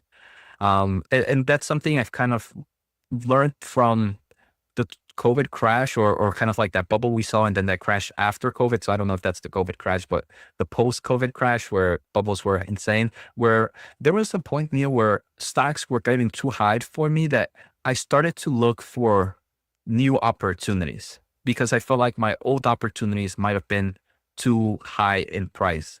And this time I did something different where when I felt that I needed to look for new opportunities because my old opportunities tend too expensive, I try to like nib it and say, okay, if this is where I'm at right now, I'd rather just buy more indexing or more ETFs. And the reason I did that is if I felt that was the case and maybe eventually the market turns around, those would be the positions I would sell, where I would buy more of like, I would sell maybe an index, some portion of my index ETF or any ETF in general, and buy on those companies that I really enjoy and now feel like valuation is better for me. But I still bought the index because overall, even if I was wrong that there was no turnaround story and these prices can continue to go up, I felt like my money was still safe in an index and that can also benefit with the wave. So right now, if anything, Neil, if I wanted to open up a position, maybe or increase my cash position, maybe I would sell some of my indexes or ETFs, but move it directly to an individual play instead. Okay, no, interesting. Me personally, I think I wouldn't mind selling a loser if there is a big opportunity. I did that actually, I think a couple of weeks ago with some of the losers in the portfolio, like super small positions that I was in the red, and one actually that I was just break even because it did jump, and I was like, do I want to keep it just for the sake of keeping it, or do I want to increase my cash position? Because that's what I did, basically increase the cash position and then wait for opportunities to add to the larger positions where I have more conviction. And sometimes I like to do that. I rather do that or just have a cash injection in the portfolio. If I really feel the need, if I really see that, okay, there are just too many opportunities right now, I have cash in the portfolio, but maybe I'm going to reduce that cash position too much. So maybe I'll inject a little bit more cash whenever I can to make sure that the next time I have enough cash ready. Because that's the thing. Just because I have a cash position in the portfolio does not mean that I have to sell existing positions or trim and not just inject more cash from the outside. And I think, I mean, that's what I actually did last week. Yeah, last week. I just wanted to increase more of my cash position because I see, okay, there is volatility. We will probably go a little bit lower. So I thought it would be a good time to start adding more to the cash without touching too much of the existing positions. Thank you for that, Neil. I want to actually take this question, Neil, from Jojo about 15 minutes ago. Any thoughts on Skyworks Solution, ticker SWKS? Would you buy at these levels or sell? So I don't own Skyworks, Jojo. I don't know if I would sell at these levels. I really wouldn't own it, though. I really wouldn't buy it right now. One of the reasons, Neil, I was just kind of looking at, they were at a Morgan Stanley technology conference on March 5th. And this is something I was kind of reading through the transcript, and this was something that really caught my attention. So the analyst there was kind of discussing that Skyworks historically has done really well with growing contents per phone. And for those that are not familiar, Skyworks provides a lot of kind of different solutions in the phone industry. So historically, Skyworks has grown in content per phone, which means that they sell more chips per phone, which means better revenue and better margins. But in the past few years, it actually been pretty much either a flat game for them, and they haven't really grown much. Now, the CEO responded to this question and I'm going to kind of read out what he said. And Philip said, I mean, it's been challenging because we haven't been performing that well. I mean, honestly, if we had been rising our content, if we'd been growing our content and we're at $13 or $14 to $15 per mobile devices and growing, our stock would be different, right? So it's telling me that even management knows that they're not performing well in the content space.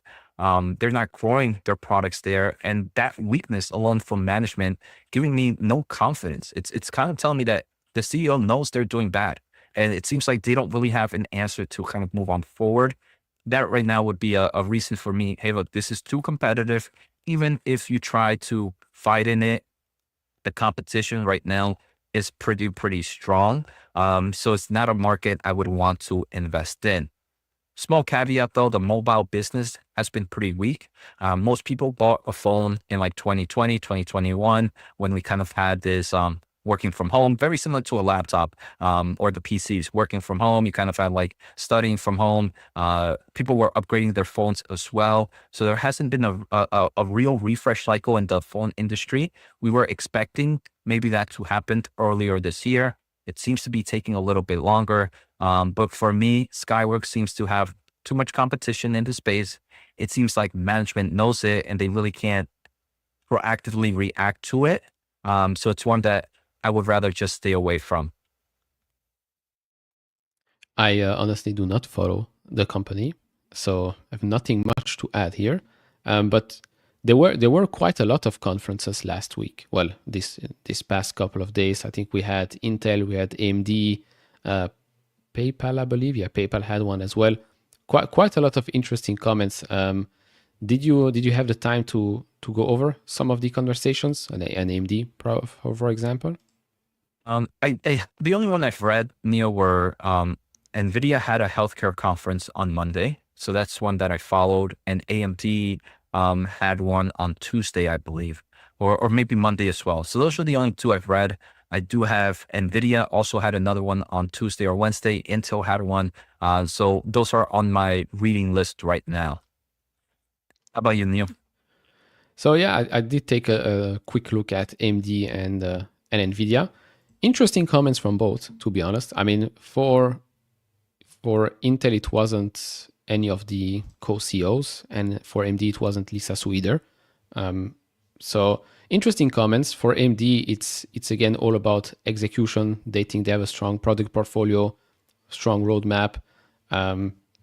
Still, they see a huge opportunity right in their $500 billion AI market.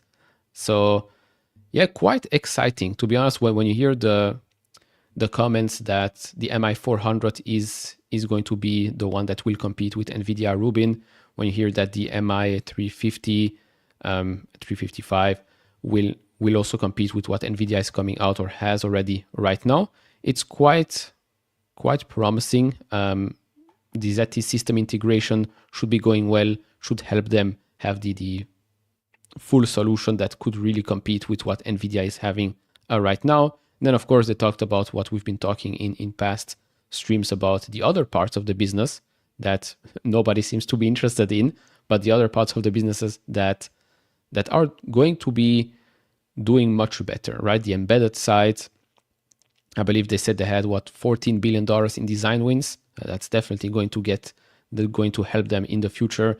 The gaming, okay, some headwinds, but they've launched a new product. Lots of positive reviews coming out from reviewers on the internet, on YouTube about that new gaming GPU. Some more negative reviews coming out from the NVIDIA side of things.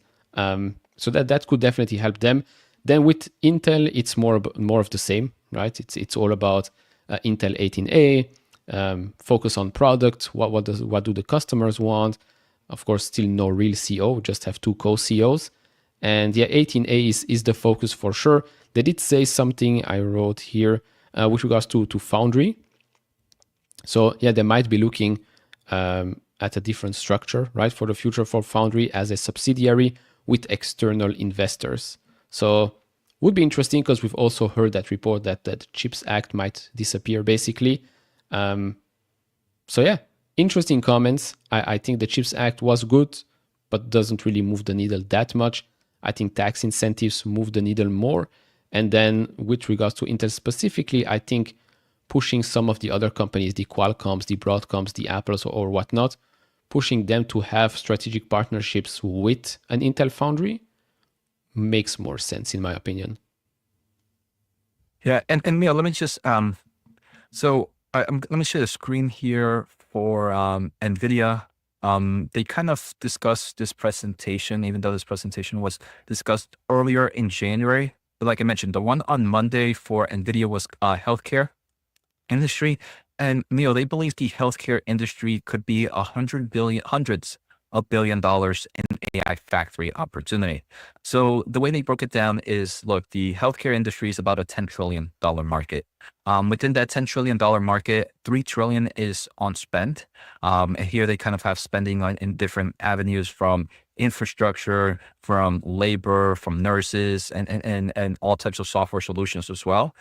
They mentioned within this $3 trillion spend, in even nations like the United States and other parts of the world that are really built up, there's massive shortages still in trained professionals.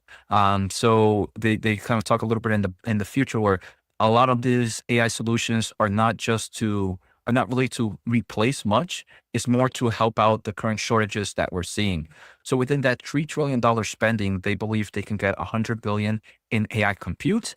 And the way they do that, Neo, is if you've been following NVIDIA, one thing they've discussed a lot is AI factories. And AI factories, the easiest way to think that they manufacture is tokens. And tokens is what happens when you have LLMs. So think about it. Tokens are kind of like the words that come out. If you're using AI 24/7, that factory is running 24/7, or depending on the consumption. The more consumption of AI, the more supply chain that AI factory needs. So they believe that these AI factories can, for the healthcare market, can grow in three main segments. First is the digital health. This is some form of AI avatar to help kind of discuss questions. One of the examples that they gave, Neil, is right before surgery. If you're about to have surgery, you usually kind of call the nurse and you talk to the nurse about questions before the surgery. And through data, over 50% of the conversation has nothing to do with the medical world. It has to do more like, where's the parking? How early should I get there before my surgery? What floor is this surgery in? What should my diet be 24 hours? What should I do after I leave the surgery? And a lot of this can be pre-data conserved already, where an AI product can kind of answer these questions. And at first I was like, but wouldn't I rather talk to a human nurse about something like this in some of these questions? And they've done studies which made sense that most people, even because they know they're talking to a human, they sometimes still get embarrassed with the type of questions that they ask. Or if they might have asked a question and they didn't understand it, because they asked the question, they'll feel embarrassed to ask it again. But with knowing you're talking to a robot, you don't care about what that robot or AI agent thinks about you. You can ask the same question over and over again until you get the answer. So I can kind of see an opportunity there. And it helps kind of that nurse that would have spent 50% of her time answering questions that she wasn't really trained for. You can have the opportunity. So that's one of those AI factories. And again, that would be those tokens being used over and over. The second one that really is exciting is digital devices, Neil. So digital devices, they mentioned that in the medical world, Neil, when you go to any form of medical issue, the initial road is some form of measurement, being an imaging of some source, blood test, or something, just reading a measurement of your body or taking an imaging of your body. Now, NVIDIA believes that a lot of these imaging and sensors will become, or now just sensors, will become some form of AI where once you're taking that measurement, it goes to this AI factory and it kind of creates maybe not a full analysis, but at least helps the doctor say, hey, look, this imaging in this tissue, whatever, looks a little bit different than it's supposed to look at. Maybe this is where you should focus. So again, that AI factory is working. The third is digital biology. And this is kind of like drug discovery, where one of the most expensive things with drug discovery is finding the right, I guess, recipe for the drug and trying them all out. With AI, with digital biology, maybe instead of trying out 10,000 recipes, you only try 150 recipes, because you know that data, with the data that you have, you can increase. So that efficiency are there makes it worthwhile for maybe those companies that are spending billions and billions of dollars. So it's pretty interesting to think of that. And all these make sense for why these AI factories would be running almost 24/7.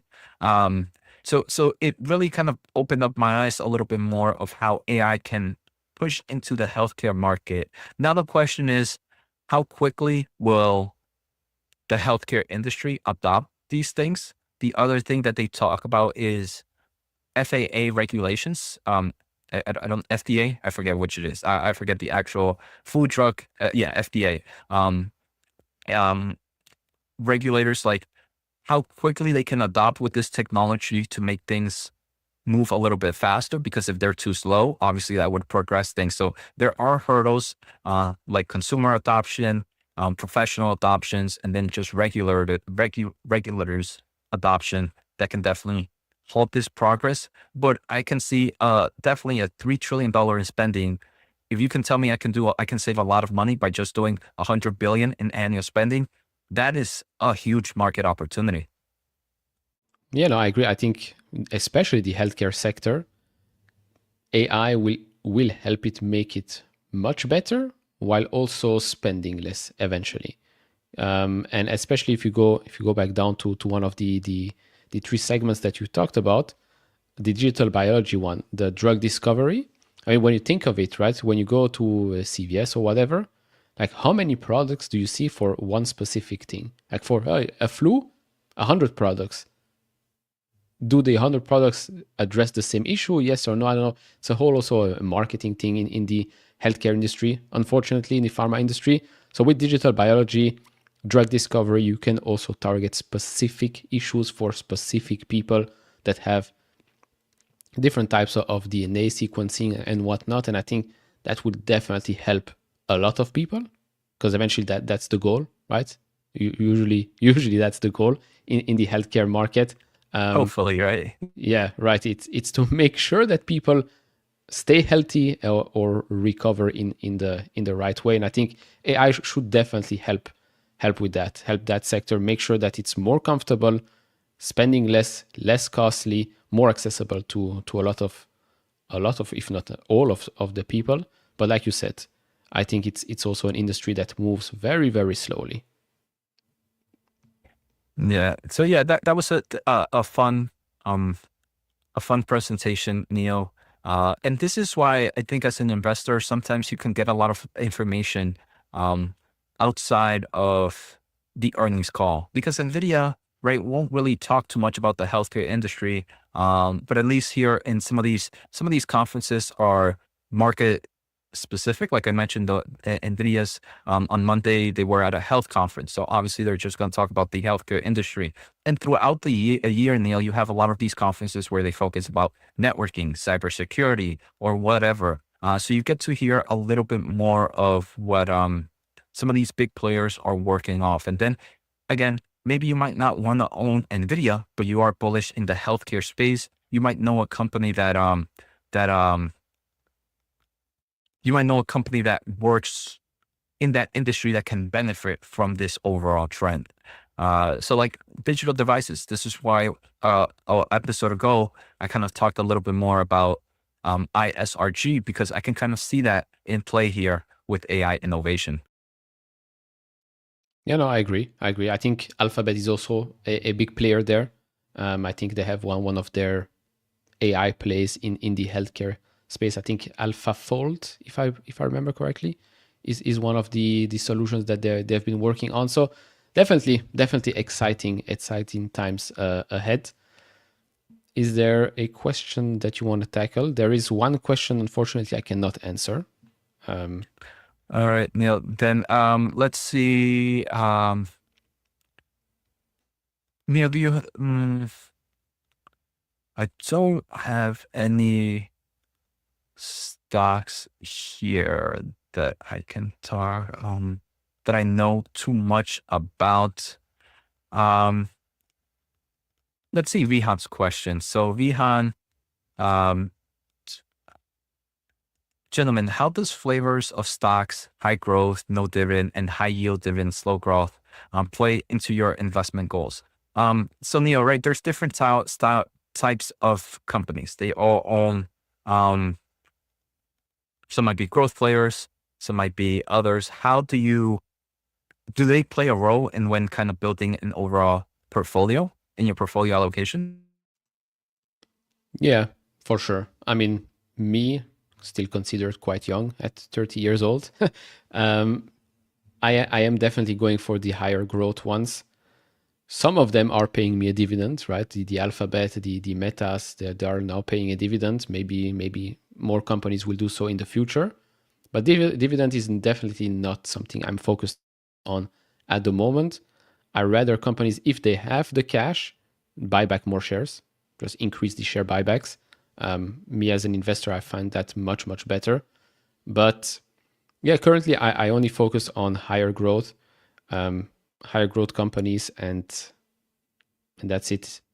Risk reward wise, yes, that becomes an important part when you start allocating, right? You don't want a smaller company that's still unprofitable, that might be growing super fast in the future, might also not, for that to become, I don't know, 10%, 8% of the portfolio. I'd rather have a Magnificent 7 take up more than that, like 10, 15%. Very, very comfortable holding these types of companies in my portfolio at 10, 15%. So yeah, it's risk reward gets a lot more exposure in the portfolio. And then if I want really small bets, I call them, it's going to be 1-2% tops of the portfolio. But at the moment, dividend, it's nice. It's not something I'm looking at the moment. In the future, probably yes, right? In the future, when you want that cash flow, maybe that's something I will be looking at for sure. Yeah, it's very similar. I feel like I don't really look at dividend, and I think sometimes when we hear high growth or just growth play in general, we think of just risky stocks. I tend to like, I'm pretty sure you would do the same, Neil, is look at an industry where I feel can continue to grow at maybe a higher rate than the overall market. So for example, I believe the cloud space, the infrastructure space, with or without AI, historically, I think would outperform an overall market. So I would enjoy investing in companies like we talked about before today, like Alphabet, where even though it's a big tech player, they have a huge exposure in the cloud space. And that's an industry that I believe will outperform the market. So I'm looking for markets that I believe can outperform the overall whole market. And it doesn't have to be with just your crazy valuations. So I think most of my stocks, Neil, are probably 100 billion plus market caps, which it doesn't seem like a growth style play. And very similar, like you, Neil, if they were smaller position, if they're more speculative play, doesn't mean smaller caps or smaller speculative play. Sometimes their total addressable market just doesn't warrant them being a $100 billion company or a $1 trillion company. And that's okay. But more speculative plays where maybe they're still in, they have the optionality to expand into those other markets and they haven't done so just yet. Those would be more speculative where I would control my allocation just because they never enter that market. Competition might enter at a faster rate, and there's a lot of questions left.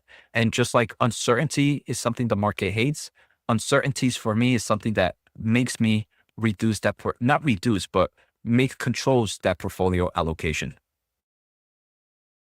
Okay. I mean, when you said you only have companies that are worth $100 billion or more, I assume they have grown into that, right? I think a lot of your companies, you bought them maybe even before they reached the $100 billion mark. It just became much bigger. Yeah, definitely, Neil. And maybe yes and no. I mean, a lot of my big players, actually, yeah. No, you're probably right. I mean, AMD, AMD, probably. yeah, NVIDIA, yeah. That's true. But I feel like now in my current mindset, I wouldn't mind just buying big players either. Yeah, no, I agree. I think, I mean, as we've clearly seen in the last couple of years, a bigger does become a bigger. So $100 billion, if you want to outperform the market, 15% a year, 11% a year, I mean, I think it's definitely possible. Neil, we have a question here from No Noise. Lyft versus Uber. I think based on our positions, we can already come up with a top level answer, but any thoughts here, Neil? Yeah, I mean, we both own Uber, so we're obviously going to be a bit biased here, but I am very positive on Lyft as well. I've had a comment from someone that said, "Oh, why pick Lyft if you already have Uber?" But in my eye, I don't look at it, oh, I have Uber, so I can't have Lyft. I don't have Lyft, but hypothetically speaking, you can have the number one player and the number two player if there is a big disconnect. And I think there is a big disconnect with Lyft at the moment. I think they are turning a corner. I think they are growing, obviously not as fast as Uber. They are growing, becoming more profitable, free cash flow positive as well. Their midterm targets are also quite interesting. I believe free cash flow by 2027 should reach between $900 and $1 billion, which to be honest is not bad at all. They're also working on that advertising side of the business, which if we look at Uber, can add a lot to the bottom line. So me personally, of course, I went with Uber a while ago because there was also that big disconnect, the fears of autonomous vehicles. Stock went down, companies still growing quite rapidly, quicker than Lyft. So to me, it made sense to pick Uber. But there is, in my opinion, a lot of value with Lyft as well, because that stock did not go up, I think, in the last couple of weeks or months. But the business itself did improve. Now, of course, it's up to you if you want to pick one of those two, if you want to pick the leader, because there are definitely, I mean, us as a shareholder of Uber, we also know that there still is that risk of an autonomous player taking the most, well, the whole market or most of the market. That could hurt a company like Uber. So yeah, maybe you do like to pick a winner here, or the number one. Yeah. And I mean, yeah, I think you mentioned a great point that it's okay to be bullish in both number one and number two players. Most markets, it's very rare for a market to only have one winner. I mean, we see it very perfectly in the cloud space, right? You have your Amazon, Microsoft, and Google being big players. In the advertisement space, you have various companies. So no matter how strong a company is, unless maybe you might be the search market, but that might be a different story. But normally you have multiple winners. And even if you're a number two player, just growing, outperforming, you can grow faster than the overall market. That could be bullish for stock price performance. So I would say there's nothing wrong with number two if you understand the industry. Neil, for me, I'm really bullish in the AI space. And one thing that I've mentioned a few times is I believe AI can help companies that have a lot of data and can help their core products. And I think, Neil, Uber was one of those that has a lot and a lot and a lot of data with the various types of solutions that they have that AI can really benefit just their core products in general, not thinking about autonomy in general. So being the leader, having the most data, pushed me a little bit more to Uber than to even focus in any other player out there. So again, I think AI can revolutionize a lot of industries, even in a simple way of increasing efficiency of ad spending, increasing efficiency of customer experience, and all those can trickle to having a better company, and data is key. So I'm not going to have any bearish thoughts on Lyft as I don't know the company. And I would just mirror your thoughts, Neil, where it's okay to own both. With the semiconductor market, if you think about AI space, I own NVDA, AMD, and Marvell, 3 players in the AI space. Some might say that some is number one, some is obviously we know who number one is. There's questions on who number 2, number 3, number 4 is, but I believe various players can grow in the same industry at the same time. You know, I agree. I mean, I own Intel, the leader, so I know what you're saying. But yeah, no, I also own various fintech in my portfolio, various chip makers. I mean, I have Intel, AMD, and Micron, so also a couple of semiconductor names here as well. Yeah. But I'm seeing that we are reaching the end of our episode here. Yep, Neil, it's coming into an end. Thanks to all the fools for watching Neil and I. Stay tuned though. Fool24 continues. For the next hour, we do have a replay of Tech Talk, and it's going to be me and Danny. We're going to discuss. This was from March 6th, so just a few days ago, and we talked a lot about some new technologies and new recent news impacting the overall tech space. So make sure to stay tuned. Neil, thank you for joining me today, and for the fools, hope everybody has a good weekend and continue to enjoy Fool24. Yep. Bye-bye. Well, welcome to our next hour of Fool24. My name is Danny Venna, if in case you didn't know that. I'm a Hawaiian shirt enthusiast, and today I'm wearing a Hawaiian shirt with a Disney theme. So there's that. I'm also a Disney shareholder, and I am a Fool contributor. I focus primarily on the areas of technology, and I am joined by Fool contributor and semiconductor guru, very knowledgeable in all things having to do with chips, Jose Najarro. Jose, how are you? Pretty good, Danny. Pretty good. Happy to be here. It's been a crazy day in the market today, right, Danny? Yeah, we were talking about that. The NASDAQ, tech-heavy, tech-centric NASDAQ has fallen into correction territory. We were answering questions from some viewers about, the difficulties in dealing with the market on a day like today, and what some folks do to kind of take their mind off all the red that they're seeing in their portfolios. Yeah, it's been interesting.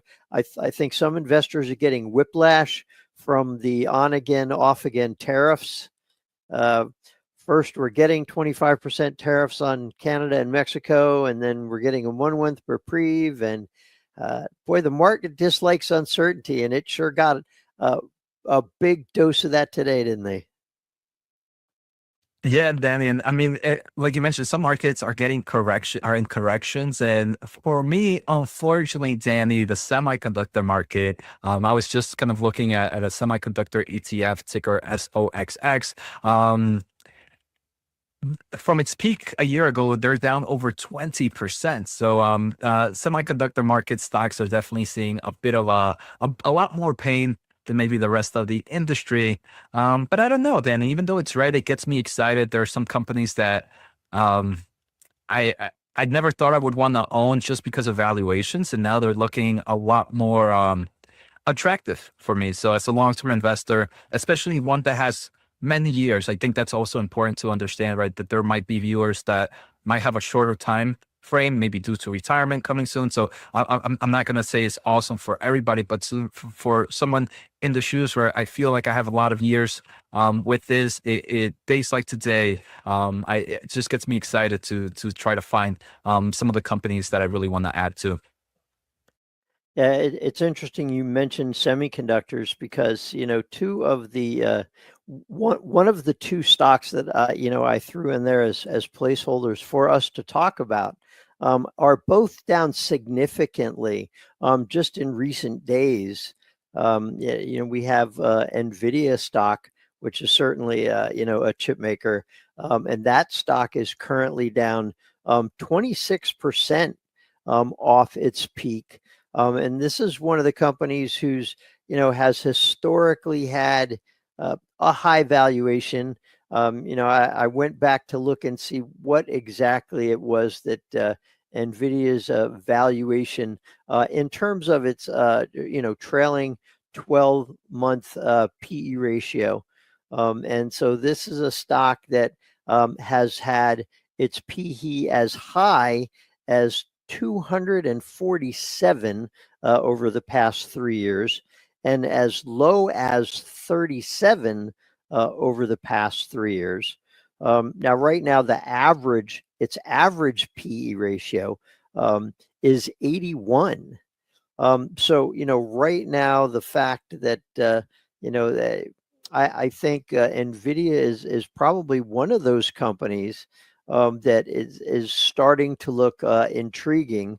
A trailing 12-month PE of 38 for a company that grew its revenue by 70% year over year in the most recent quarter. I think that's starting to look a little bit compelling. And on a forward basis, since the stock has fallen so much, it has a forward PE of less than 25, which is, to me, that's pretty interesting. What do you think? I mean, I agree, Danny. Obviously, the market valuations, these metrics, especially the forward numbers, look very, very enticing. And sometimes I wonder, like, hey, why are we getting to these levels? But then I'm reminded about the uncertainty that comes with the AI space, right, Danny? All these numbers are based on analyst expectations. And while I am bullish in the AI market, obviously that doesn't mean the market has to be as bullish as I am. And I think one of the worries is, is the AI revenue going to disappear as quickly as as it came. And then with just more uncertainties just happening here with throughout a lot of macro events, we are kind of seeing a lot of these stocks pull back. I mean, there's a few software stocks, Danny, that I'm looking at that kind of usually trade at above high 30s PE ratio, and now are trading kind of like in the high 20s. So we're definitely seeing kind of these value contractions happening in all spaces right now. Yeah, with regards to the uncertainty in the AI space, one of the things that I think is interesting and kind of helps you get some perspective is, even just recently, a lot of folks were saying that the AI market size would be about $1 trillion by 2030. That's a pretty sizable number. And a report by Price Waterhouse Cooper, which is one of the large global accounting firms, one of the big four, they said that AI could potentially contribute $15.7 trillion to the global economy by 2030. So, that's kind of a wide range there. Is it $1 trillion? Is it 15.7 trillion? We don't know. And then, you add to that the questions about whether or not companies will be able to monetize AI in a meaningful way, and whether, they'll be able to get a reasonable return on investment for the money that they're spending on AI. That certainly adds to the unknowns in the space.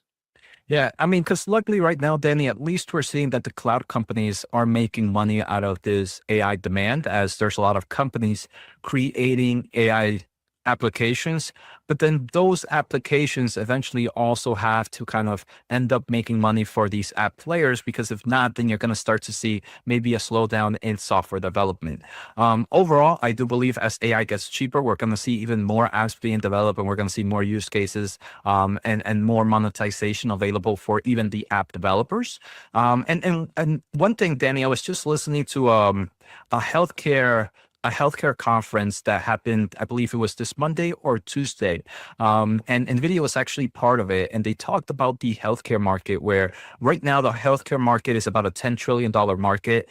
And $3 trillion of that is kind of like infrastructure, is workers. And they gave like a whole list of things that AI can actually not even replace, but just help expand that industry. They mentioned that all over the world, even nations that have a huge, even like strong natures, they still have a lot of shortages when it comes to healthcare workers and solutions in that space. So within that $3 trillion, if they just get a few market share that they believe they can, that can be easily a few $100 billion in annual revenue for AI solutions, being in the kind of like AI assistants, digital agents, or even the ability to help out the research and development segment. So there's probably a lot of markets like that, Danny, that could. But I think we're going to start to see more and more return on investments as the quarters progress.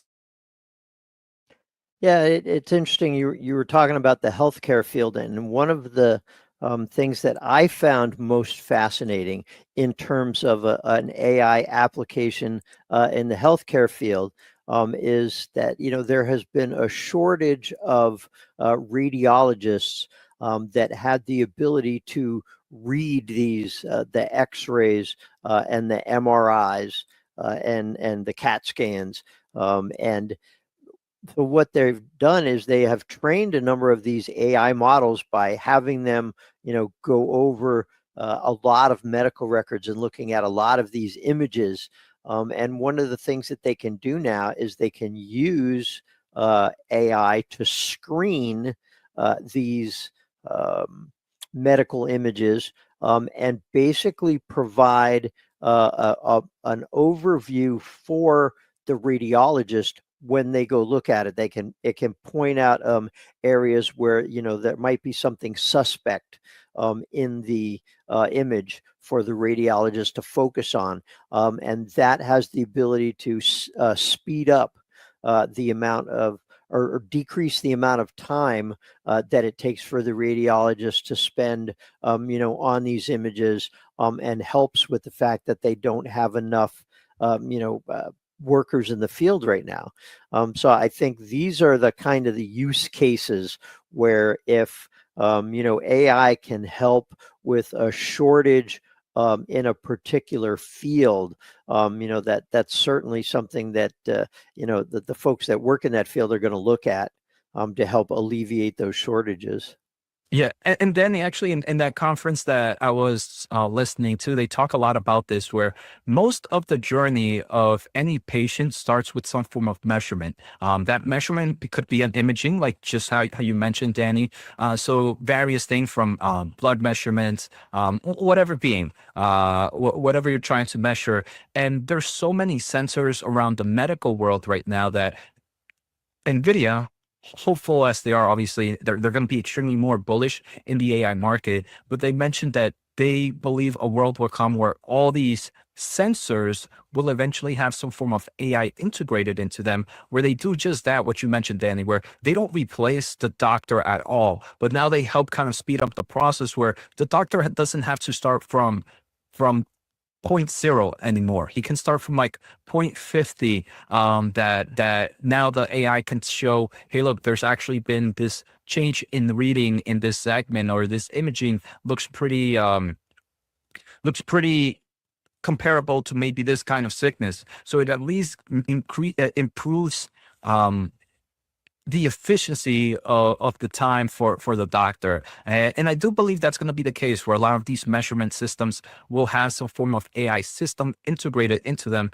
But that can only happen, Danny, if we get AI so cheap that these kind of doctors don't mind paying for whatever subscription or whatever service you would have to pay for that AI to be running on those sensors. You know, and that's one of the things that NVIDIA CEO Jensen Huang was talking about when an analyst asked him questions about the developments with DeepSeek, and the fact that, you know, the reports that they were able to develop this with older generation processors and lower costs. And what was interesting was he was more focused on the fact that it was an advance in the models that they were creating, whether it cost less or not. But I think you're right. I think as we, you know, as developers come up with novel approaches, and data scientists come up with novel approaches to address these bottlenecks in AI development, I think we're going to see the cost overall of AI come down. And again, as you said, once the costs start to come down, I think we're going to see much broader adoption. And you know, I think the developers will find new ways to use AI to solve existing business problems. Yeah, because I mean, it makes sense, right, Danny? Let's say you are kind of in the medical field and a robot can somehow, you pay $10 to read this imaging in forms of like AI inferencing. $10 over time adds up pretty quickly. But what happens if you end up paying maybe $10 for 100 images to be read? Now maybe a doctor might be like, okay, that actually helps out my process. And now if you have kind of like at the end, and for NVIDIA, that would be, or and not just NVIDIA, for even the cloud providers, right? There's a lot of cloud providers. There's a lot of other chip makers. They're going to be very excited because now this AI will be running on an hourly basis, and they still will be getting paid a nice amount of money. So the end goal is more jobs and more entities and more markets adopt AI as it gets cheaper. And then you just start to see massive use cases all over the world.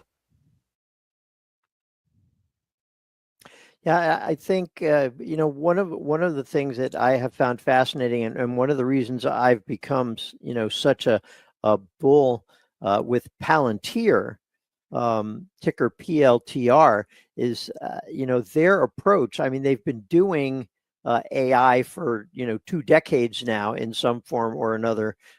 Most of their earlier work was in machine learning and deep learning, and they were able to use AI to help government agencies bring together data from a number of siloed systems, putting all that data in one place to help with decision making.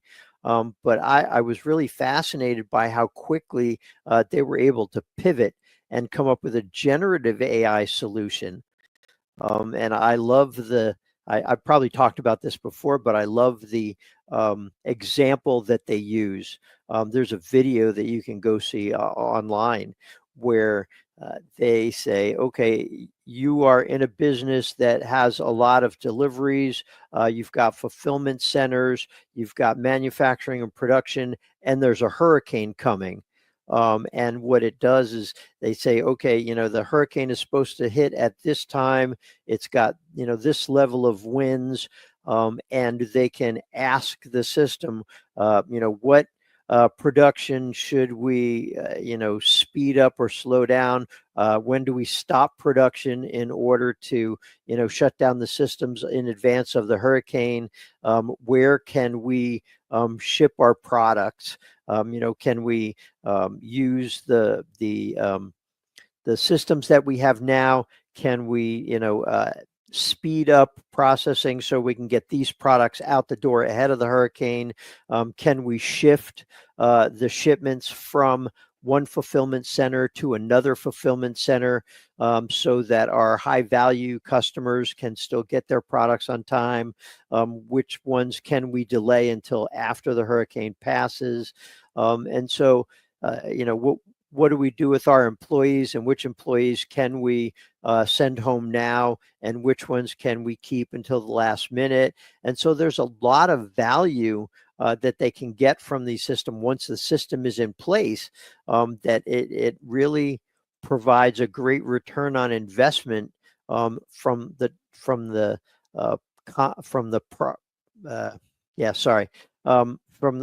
perspective of being able to address these issues in real time, and really focus on the customer experience, and not have to worry about what's going to happen when the hurricane hits. Definitely, Danny. I've seen that video. I really enjoyed that video. I think they also kind of talked. They did a video for both their government side and for the commercial side, as you mentioned. And I mean, I think it does a great way of explaining how AIP does provide solutions for their customers. Danny, we're getting. Luckily, we have Jimbo here. He's gonna keep us giving us some questions here, so I'm pretty excited about. So, Jimbo, about 5 minutes ago, Danny, when you buy or add in these times of tariffs, do you ask in any way how those could affect your added positions today, or you don't make any such? Pretty much, do tariffs make a huge difference in buying right now, Danny? It's interesting. It really depends a lot on the particular stock. We were just talking about Palantir, so I'll address that one. This is a company that delivers software solutions. And so this software is all made here in the United States. It's created here. It's a U.S. centric company. It's one of its biggest customers is the U.S. government. And so, with regard to tariffs, I think you can, safely say that I don't think tariffs are going to impact Palantir very much. Now, on the other hand, if you're talking about the things that are going on in the U.S. government with the spending cuts, there has been a lot of uncertainty about whether or not those spending cuts within the government would impact Palantir's revenue base, because this is a company that gets a good chunk of its revenue from U.S. government contracts. One of the things that I have seen recently, that we were talking about Pete's Hegseth, I think his name is. He is the, I'm gonna pull this up so I get his title correct. The Department of Defense. Let's see here. So the let's see. Yeah. So Defense Secretary Pete Hegseth. So, he had instructed Department of Defense officials to cut their existing budgets by about 8% annually over the coming 5 years. And so Palantir investors are saying, well, wait a minute, you start cutting defense spending, all of a sudden, that's going to adversely impact Palantir's growth. But what has happened since then, there's a report that came out where he said that these aren't cuts, but they plan on taking that same money and refocusing and reinvesting existing funds into other initiatives. And Wedbush analyst Dan Ives came out with a report and basically said that this is actually good news for Palantir because Palantir's software systems help companies save money. And so, these Defense Department agencies that might be using Palantir, so and actually potentially they could get more dollars could be allocated to Palantir systems. So, I think when you're talking about tariffs or when you're talking about the government budget changes or cuts, I like to look at a company and see whether or not this is a company that has a good growth story, whether or not they have a history of execution. In the case of Palantir, even though it's expensive, that valuation has been coming down a lot, and it's certainly beginning to look a lot more intriguing, tariffs, government budget cuts, or not. Yeah, Danny. For me, if I have maybe more companies that could get impacted due to these tariff news. And the way I look at it before adding is, are the tariffs gonna make my company less or more or stay the same in form of competitiveness, especially in the semiconductor space, right? Because a lot of companies, Danny, in the semiconductor space, especially if you kind of focus more in like the analog space and not the high advanced chips, you do have a lot of competitions from not only here in the United States, but you also have a lot of competitions from companies all over the world, Southeast Asia, China, Europe as well. So I sometimes my question is, will these tariffs make this any more or any less competitive than it was before? For companies like NVIDIA, in regards to this question of competitiveness, I think the answer is no. And I'm going to give NVIDIA as the prime example. Now, in forms of like, could this impact my revenue in the short term? I think the answer is yes. But as long as the competitiveness is still there, when we get a new administration, or if we keep seeing the kind of like the seesaw effect on all these tariffs, if there's times when we see them off, will the company be fine? And I think the answer is yes. So I think more of it in a long-term mindset. And again, I mentioned at the beginning of this episode that I feel lucky that I might have kind of this long-term mentality where I obviously can understand if maybe the timeline was a lot shorter, or would be feeling more stressed out about things like tariffs. But luckily, Danny, also in the semiconductor space, tariffs aren't something new. It's definitely something that no matter what administration, there's always some pushback or something that has to go on with the semiconductor market, being export restrictions, being trade wars, and semiconductors being a core product for pretty much any form of technology. I feel like I see this almost on a yearly basis, pretty much. So I wanted to address another question. This one came from Tim. I'm not sure if it's Hungels or Jungles. Jungles, there we go. 3 minutes ago. At what PE ratio is Axon, ticker AXON, a reasonable buy? I'll start off with the standard caveat here. We can't give personalized investing advice. I can tell you what I see if I look at the chart, and perhaps that could help inform a decision. So I'm going to share my screen here for just a second so that we can get a little perspective on Axon and its PE going back a few years. And so when I look at this chart here, what I see is a company that, first of all, has had a huge run up in price over the past few years, and a commensurate increase in its valuation. Now, looking at that a little more closely, right now, the stock has a forward PE of 85. So, by any stretch of the imagination, anybody that's a value investor would run screaming. That's an egregiously high valuation. Now, if you look at historically speaking, the stock has had a PE of 43 as recently as a couple of years ago. And it had a PE as high as 131, and that was late last year. So right now its PE is 85. The average price to earnings ratio over the past 3 years has been 65. From my perspective, and mind you, that's all it is. I would say that if it gets back down below about 65, you're getting back into the more, below the historical average. And in that case, I think it would be a little bit more reasonable. To your point, I don't know if Jose has another view on that. Not anything different from there, Danny. The only thing is, after the show, you're gonna need to show me how to put the averages, low and high, in Y charts. That was pretty.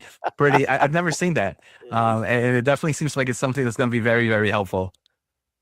Oh, I'll be happy. In fact, I could do that for our viewers right now, and we can all learn from this together.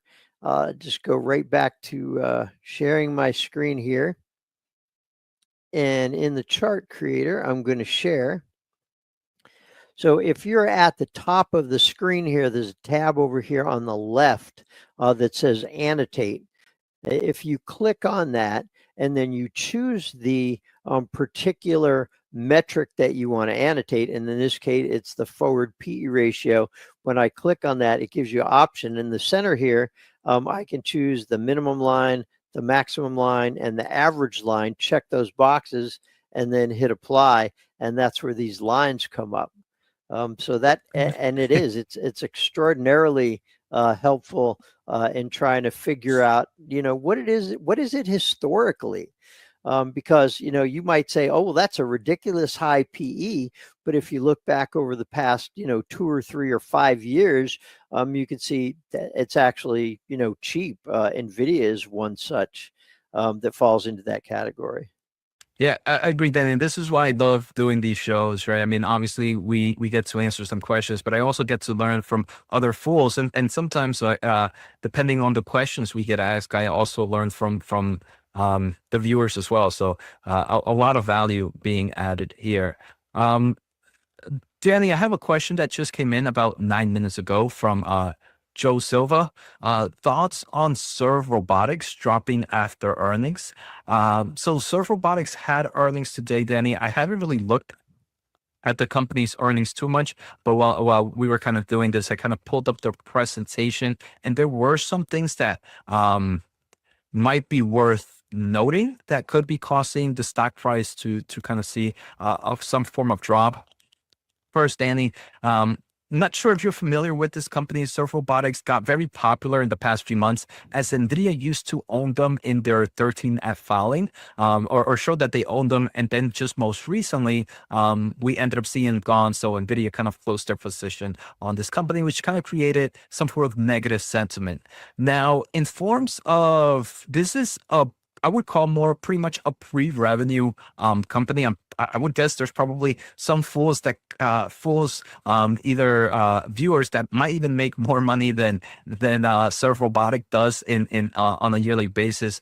We can see in 2023, this company's total revenue was $207,000. Not we're not talking billions here. We're talking thousands. And this year it made about 1.8 million. But there were like some software services that it kind of throughout the years that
NVIDIA invested in it, but at this point, I think it's going to have to see some pretty strong adoption in order to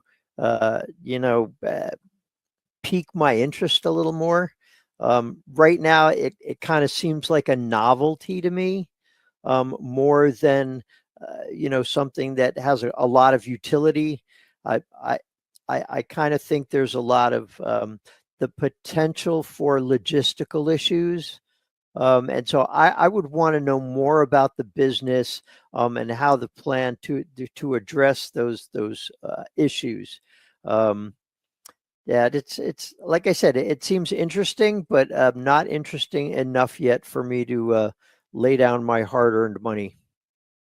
Yeah, same, Danny. I mean, I enjoy it. I do believe the robotics industry is going to be one that is going to be, it's going to accelerate a lot faster thanks to AI. But in terms of a position, this, if I was to ever enter my portfolio, it would be below a single digit. It would be like a fraction of a portfolio allocation. But it would be more also for me to just keep an eye out on how technology is moving on. This is, in my opinion, one of the few robotics company that is public and is kind of like a pure robotics play. So if there is advancements in the robotics industry, usually we don't hear about it too much in the private sector. We might get a few videos here and there, but I feel like in the public sector, you share a lot more information, and I can kind of translate that to see how the overall market might be evolving. So I use it more of like a study case point than an investment case point. Indeed. Yeah, server box. Jimbo has a question, had something of a follow-up. Let's see here. So Jimbo says, in the short to midterm, Palantir's drop big on any unexpected news. Maybe not this quarter or next, but a year from now, it's still extremely expensive. Oh, I agree. It is still very expensive. If I go look at the chart here, I'm going to change my tickers here, and I'm going to look at Palantir compared to Axon, which we were looking at earlier. So right now, as of today, Palantir is trading at 145 times forward earnings.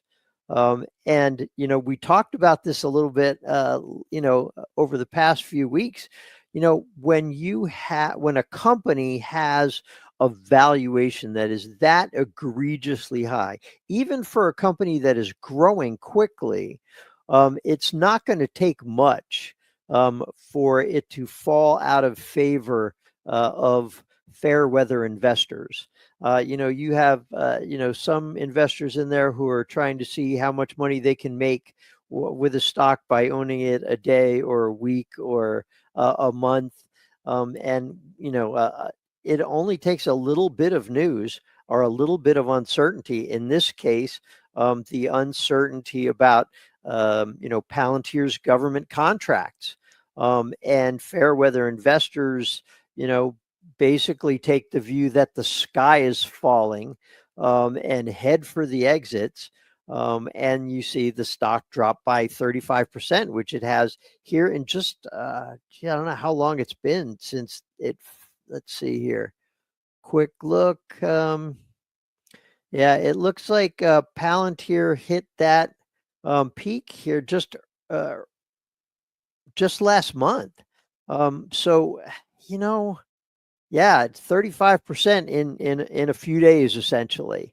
So, you know, did the investment thesis change to the point where a 35% drop in the stock, was that warranted? I would argue no. On the other hand, was the investment thesis such that the stock was worth an increase of, let's see, over the past year, the stock's up 238%. Was that warranted? Well, I argued probably not. So, you know, you've got competing forces here, and that's one of the great things about investing. You know, you have some people look at it and they say, "Oh, that stock's up 230 some odd percent over the past year. That wasn't warranted." Yeah, I think you're probably right. And you have other investors saying, "Well, you know, the stock's down 35% over the past few days. That's not warranted." Yeah, you're probably right too. So it really depends on your mindset. I look back and I think, okay, I bought this stock a year ago. Let's see, it was probably last May or June when I bought the stock, and it was much more reasonably priced than what it is today. So am I upset that the stock is down 37%? Yeah, probably not. Am I upset that the stock is up 238% over the past year? No, probably not. That's the great thing about being a long-term investor. You know, it kind of puts all that in context. I'll be looking back 5 years from now, and I'll see this little tiny blip in the chart and go, yeah, remember when all that wailing and gnashing of teeth was going on? Yeah, that's when the stock fell 37%, and look at it now. So that's just kind of my perspective. Yeah, I agree, Danny. I feel like sometimes the market doesn't have a chill pill. It's either super, super bullish or super, super bearish. And it's like, why can't one day it just be normal and be like, maybe we just have to be a little bit more calm with the situation. And that's why I feel like red days kind of gets me the most excited, especially after kind of seeing these massive green days. It's like, I feel like now the market is overreacting the other direction. And it just gives me not time to, I would say, I feel like I barely ever kind of load up the truck. But it's more like, hey, look, now I feel like I would want to increase my positions a little bit more. And Danny, I would love to kind of, within this thought, I would love to hear your thoughts. I'm pretty sure there are times when you kind of think that the market might be a little bit too extra bullish in certain stocks or in certain segments. If there's companies that you own, how do you kind of handle that? Do you just, if you have kind of like a dollar cost average mentality, do you keep doing that?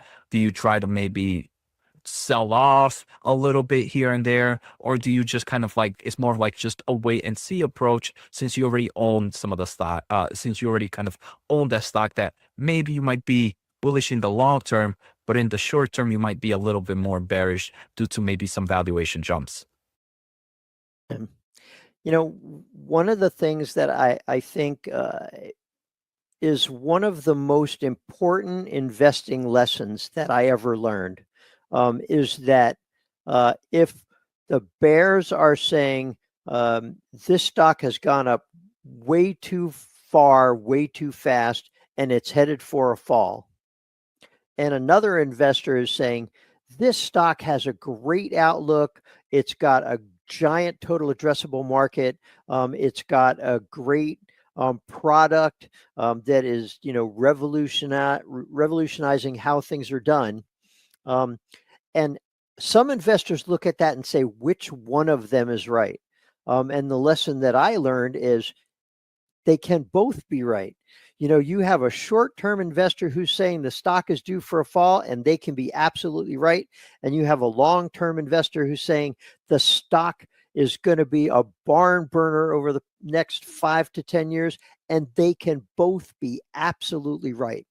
And so for me, it behooves me to understand my risk tolerance for volatility, my ability to sit on my hands when the stock is falling precipitously because of short-term perceptions, my ability to look at a stock like NVIDIA, for example, and say, this stock has a fabulous outlook over the coming 3 to 5 years, I believe.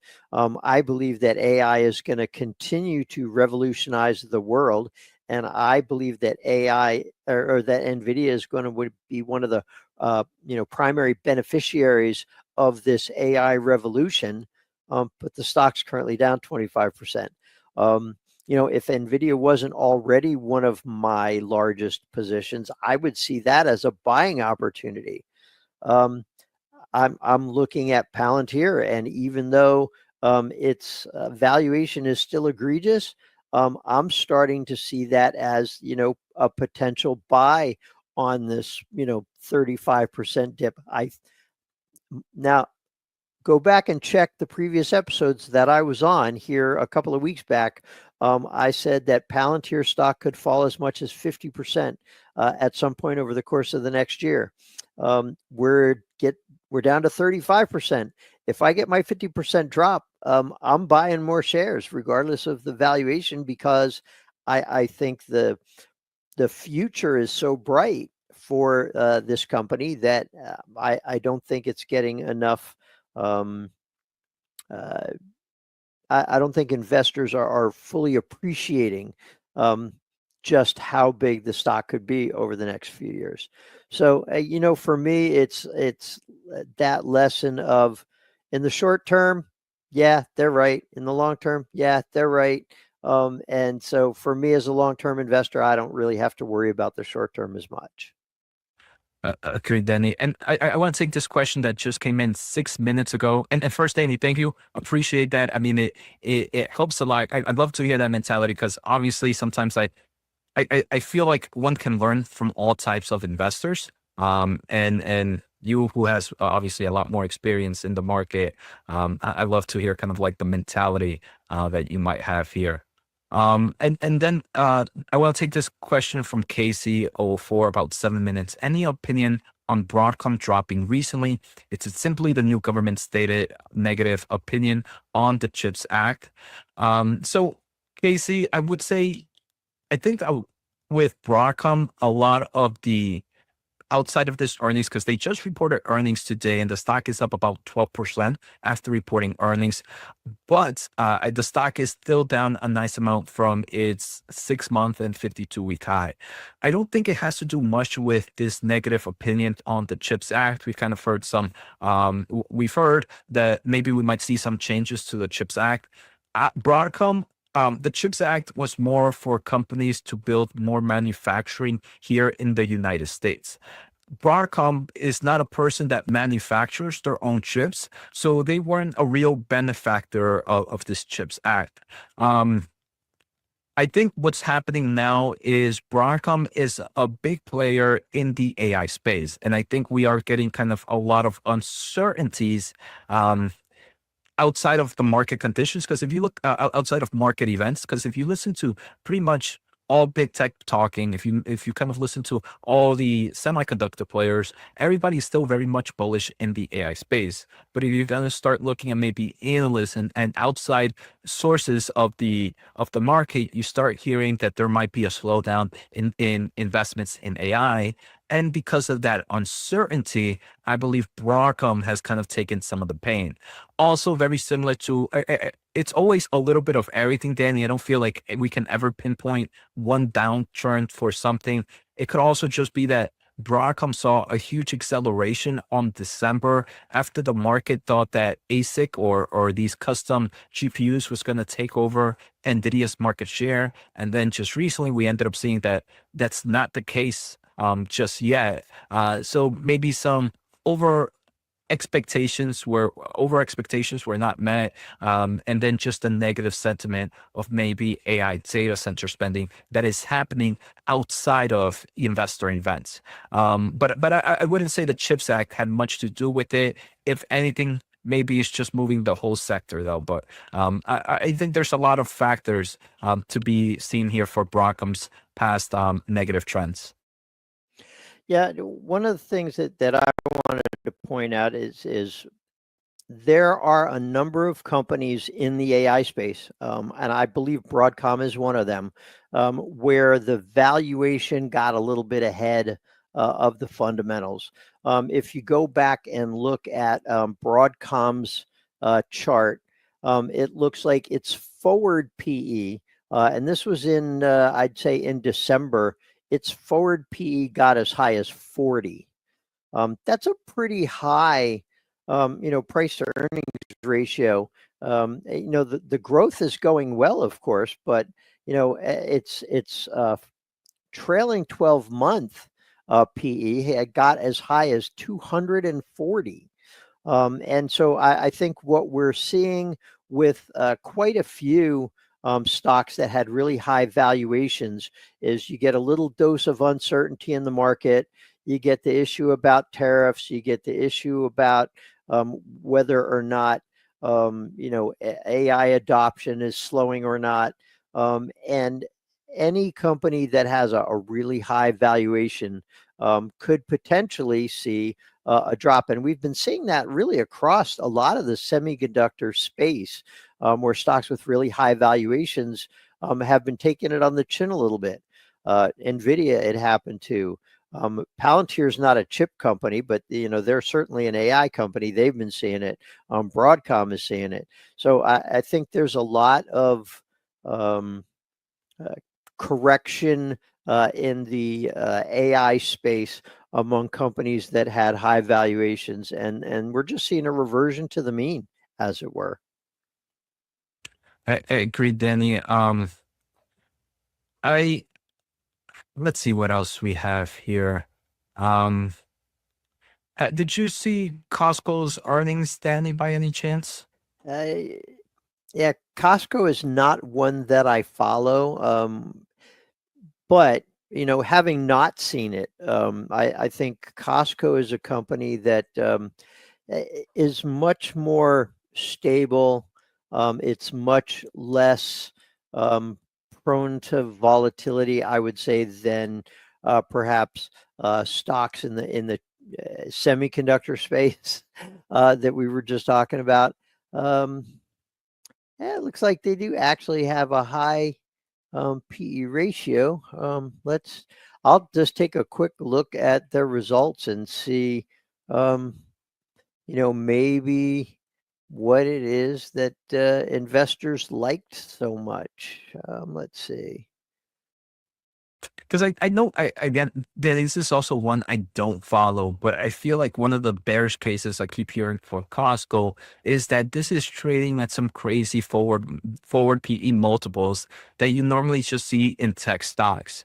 So I think many investors might be considering that and saying, hey, look, if earnings don't meet expectations, then maybe we should see those similar type of downtrends like we see in some of these tech players that sometimes are down double digits after reporting earnings. But even with that hefty forward valuation, Costco barely moved after earnings.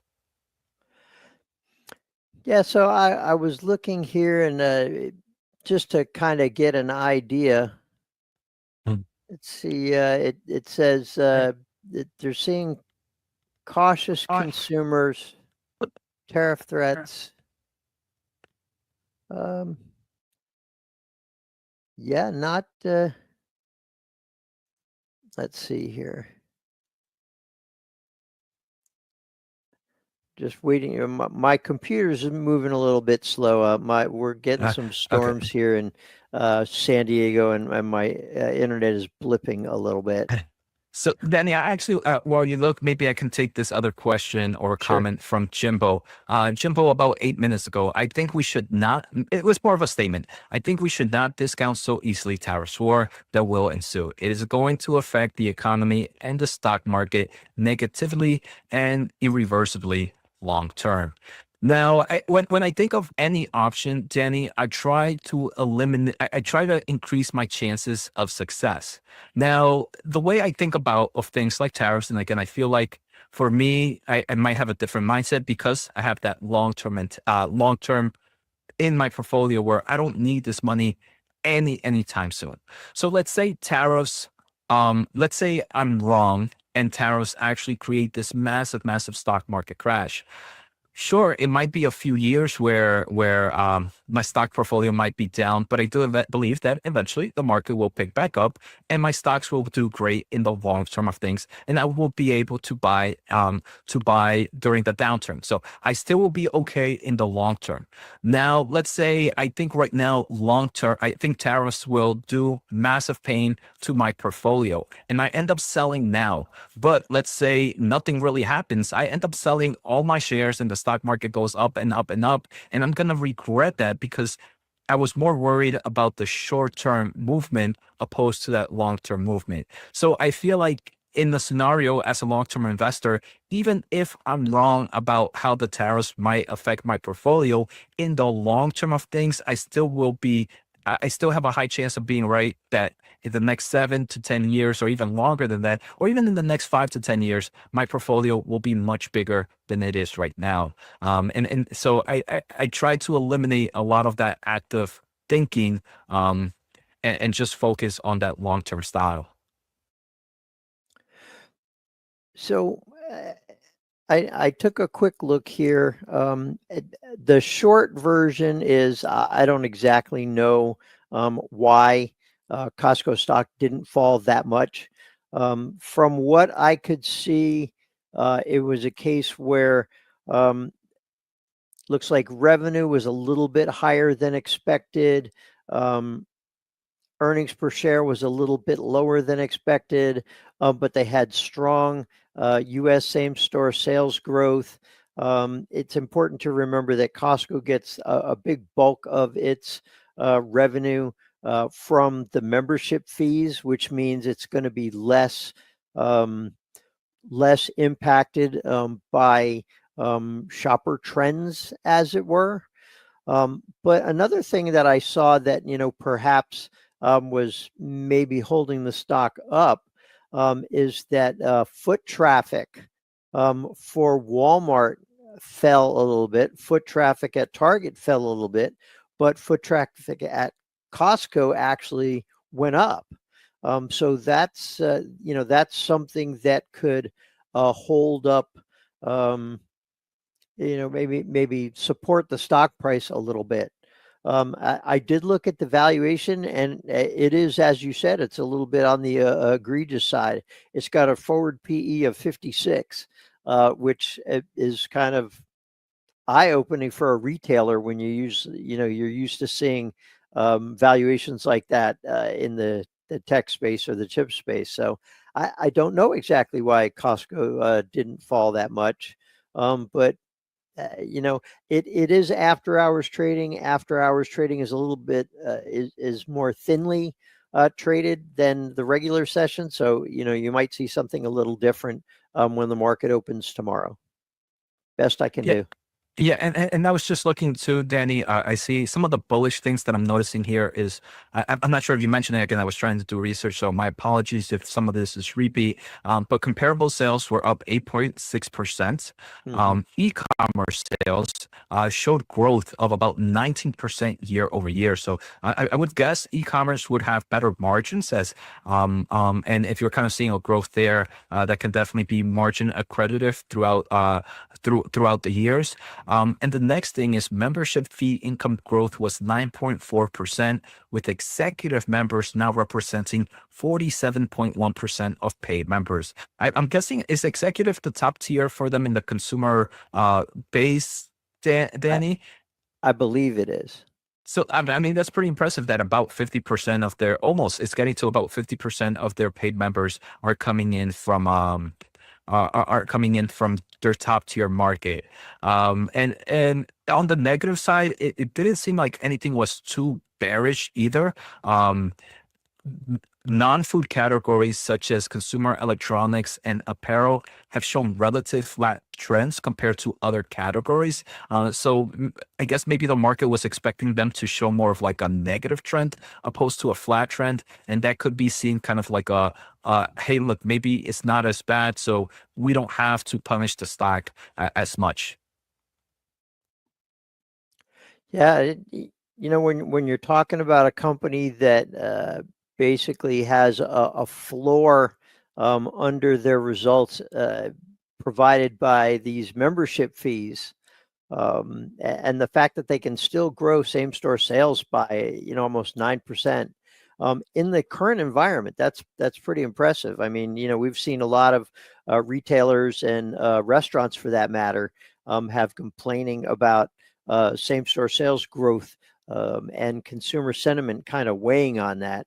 And if that's the case, and yet you're seeing higher same-store sales growth at Costco, that bodes well for them, because as the economic environment, or if the economic environment deteriorates, you might see more consumers turning to Costco, more budget conscious shoppers, doing their business there. And it looks like we're at the top of the hour. I'm looking to see. I didn't know. Are we at the end of the day here? Yes, we are, Danny. Oh, well, fools, thank you for joining us today. We've had a great time, and join us back tomorrow morning. I think we'll take a quick look here, but we'll have some fools joining us first thing in the morning. We'll be on at 8 o'clock Eastern time. Oh, with today's market news, and brought to you by Lou Whiteman and my buddy Jose. Yep. So Join us again. Thank you for a wonderful day, and thanks for folks behind the glass. Currently, our producer Adam, our moderator Christy, and Pro Shop guy Mike. Thank you for helping us stay on the air. Fool on, everyone. Fool on, Jose, and welcome, Toby. How are you today? I'm good. How are you doing, Will? I'm doing great. Today we're going to cover consumer goods earnings. Lot of interesting one. Excuse me. A lot of interesting earnings to cover today. We just had the release of Costco. I think that's the one in terms in the consumer space that's on everyone's minds immediately. Did you get a chance to look at that closely? I saw it was down 1%. But I've been on the other show, so I haven't been able to dig into it, unfortunately. I have not had a chance to look at it too closely yet, but we'll look at it right now for our members. Any other question you guys have that you want us to look at on earnings or otherwise, or consumer goods companies, get those in the chat, and we're gonna we'll hone in on that. Well, while you're looking, I'm going to go ahead and comment on C Limited. I think when I was on with Rachel yesterday, we touched on that. I think the stock was down a bit today, but it had two days of making huge gains. It is down 5% today. Well, Tuesday morning, it reported earnings and did better than expected, reporting some pretty significant earnings growth.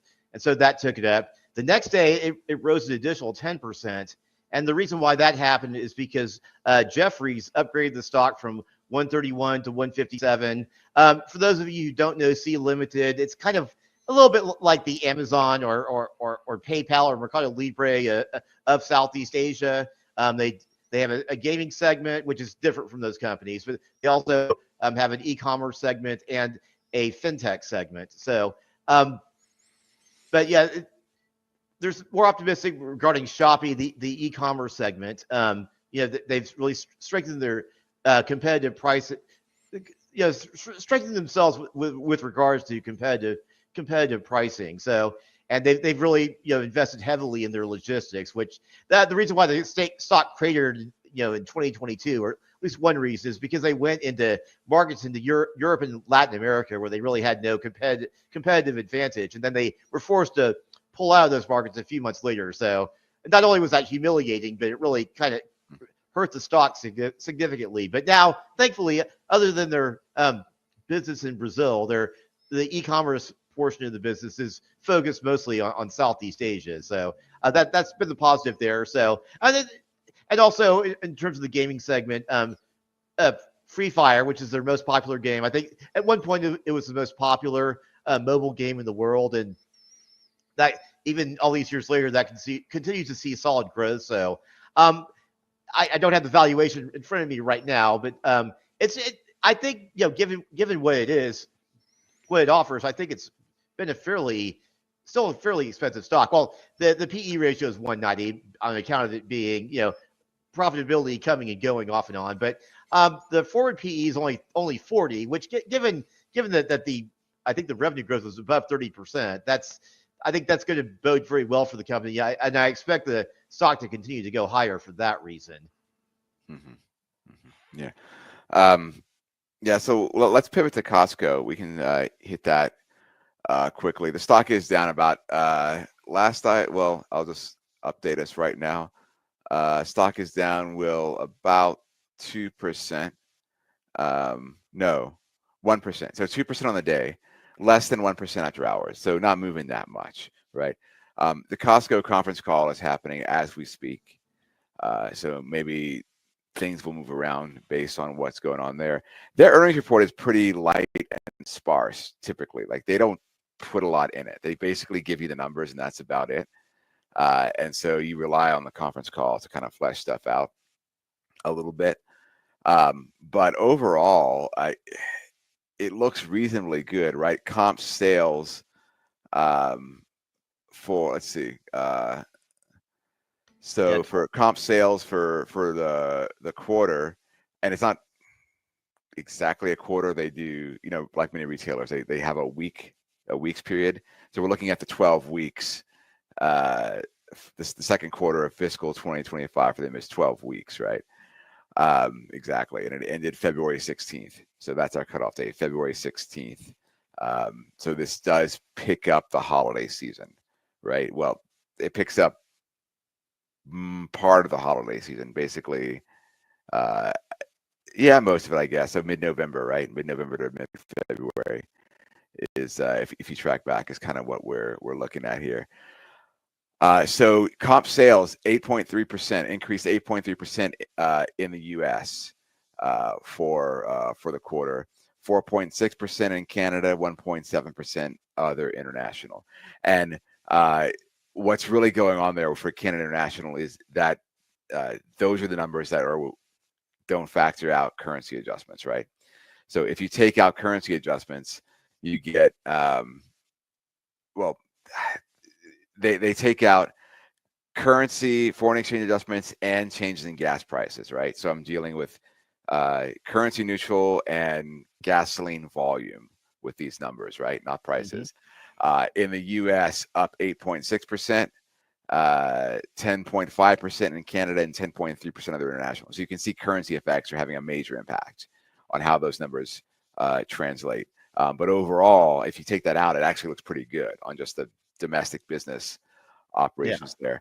And they have, so Will, at the end of the quarter, they said they had 897 warehouses, 897 stores, 617 in the U.S. So most of their business is U.S. About 2/3 roughly is U.S.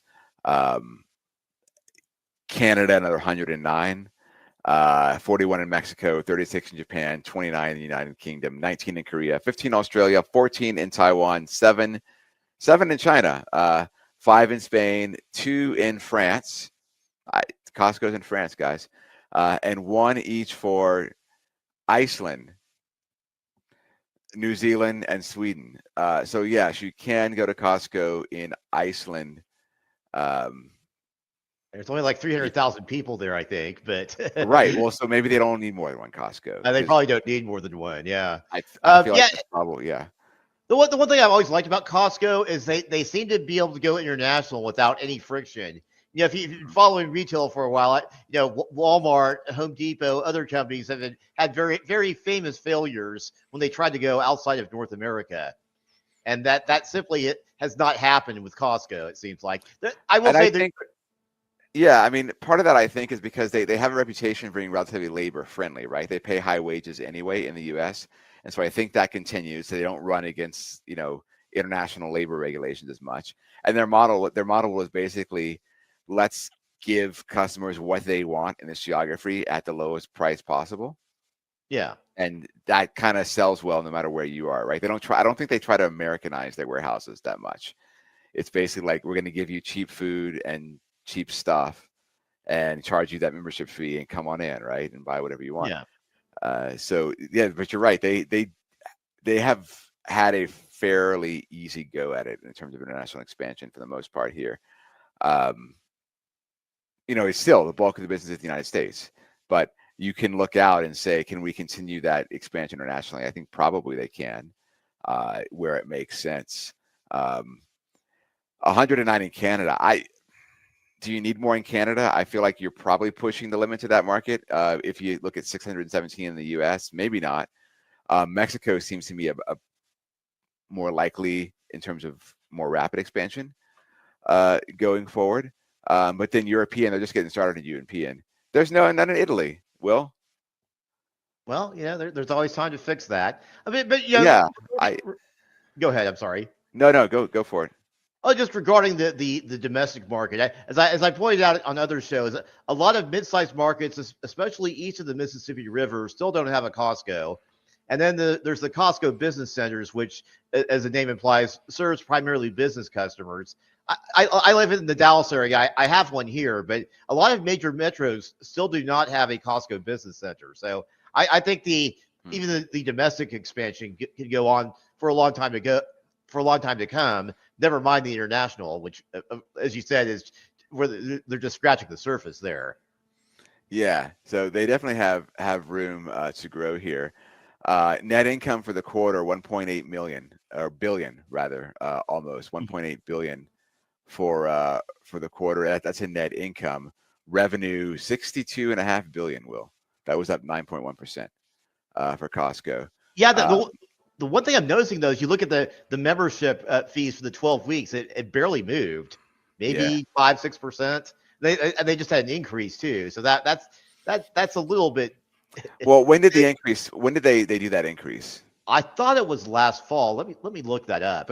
But yeah, you look at the year to year, the 24-week numbers. It does look a little bit better, but 2193 to 2359, so a little bit less than 10% there. But yeah, I guess the increase was from 60 to 65, so that's 8-9%.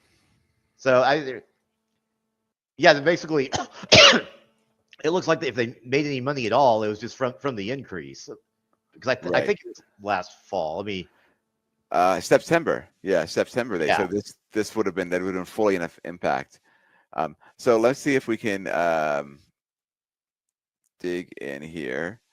Do they tell us the number of members? I don't see that in this release.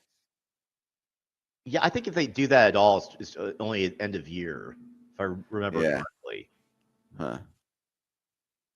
Yeah. So that you're right. That is interesting. You don't see a big increase in the membership fees. I wonder. That could be a worrying sign. I don't know. I'm not too worried yet, right? We still do have nice revenue increase. Although I'm looking at there's not a operating income, didn't move too much. 2.3 billion off of 2 billion for operating income. So what is that? That's like less than 10%, 8%, something like that. About no, more than 10%. Well, a little bit more than 10, 11, 12%. That's pretty good. Yeah. Net income barely moves at all. Much of that is from taxes. It looks like. Yeah, it looks like they paid 200 million more in taxes, so that probably. Yeah. So I mean, it looks fine. The cash is going up. Now this is partly because of you have some seasonality, right? That you're going to see that cash go down once we get to that quarterly. When we get towards the holiday season, as they kind of bulk up their inventory in expectation of higher sales there. But so you do expect to see a cash increase from the last quarter to this quarter, right? It's kind of how the way that their seasonality works. Inventory relatively flat, so that's not bad. I think it's a fine quarter. I don't think it's anything to get too excited about, quite honestly. We'll see what they say on the conference call. Stock is down a little bit more now. Maybe just kind of random fluctuations, it looks like. Nothing of note. They did miss expectations, right? So that's the issue. Yeah.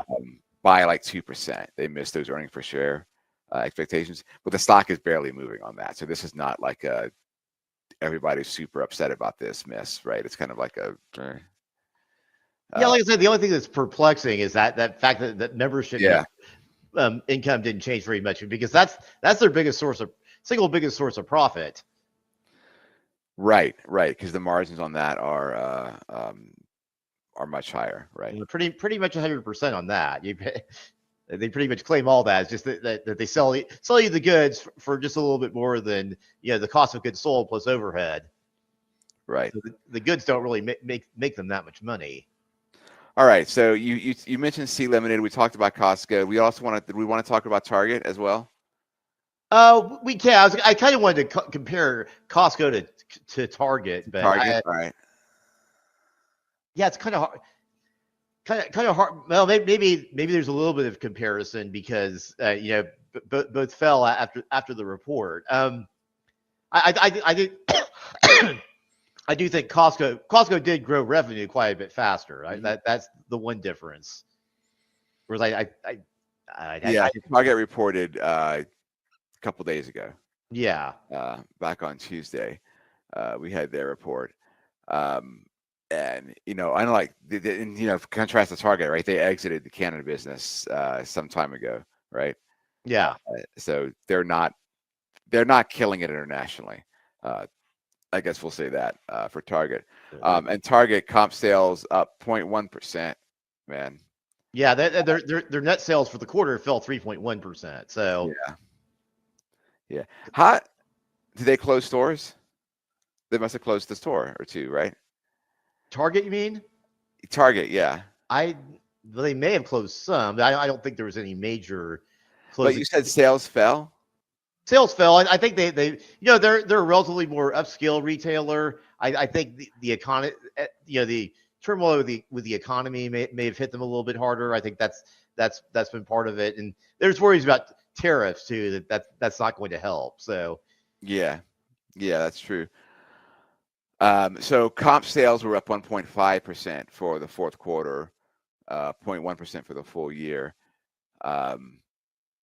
Traffic was up. So for the full year, comp sales up 0.1%, traffic up 1.4%, would suggest there may be a little more discounting going on there. yeah. When you look at those numbers there. They expect net sales growth of about 1% for the fiscal year, which is, not great, with comp sales about flat coming in for the full year. Yeah, another thing, with Target inventory went from 11.9 billion in the year ago quarter to 12.7 billion. So the inventory issues that they had during the supply chain turmoil, apparently those are not completely over either. Apparently. Yeah, and they did talk. You're right on the call, right? The CEO Brian Cornell talked about prices for fresh produce, particularly, that he expects to go up like imminently due to tariffs. Now, in this scenario, let's think about Target, let's think about Costco and Walmart. In terms of navigating tariffs, who do you like better? I gotta say probably Costco and Walmart ahead of Target in terms of their ability to deal with this a little bit more. Is my guess here. Well, I say Costco by far, because again, their biggest source of revenue biggest source of profit rather is the membership fee. So right, they have to bring in enough goods to get people to pay that $65 per year. But because the Costco's model, they can be basically saying, look, we will pass on the increase in costs, but like only that, right? Yeah, like just the bare minimum that it costs us to maintain that razor thin margin on our goods, and it's less a big deal for them, right? Yeah. So that's probably true. Walmart just has a lot more pricing power, so I think, and as does Costco, relative to Target. I think between those three, Costco and Walmart are in a better position to basically tell producers or importers or suppliers rather to say, look, we're going to have to share the pain, and you guys got to figure it out, right? Yeah. Whereas for Target, I don't know how much room they have to do that. Like it might be, here's the price, take it or leave it.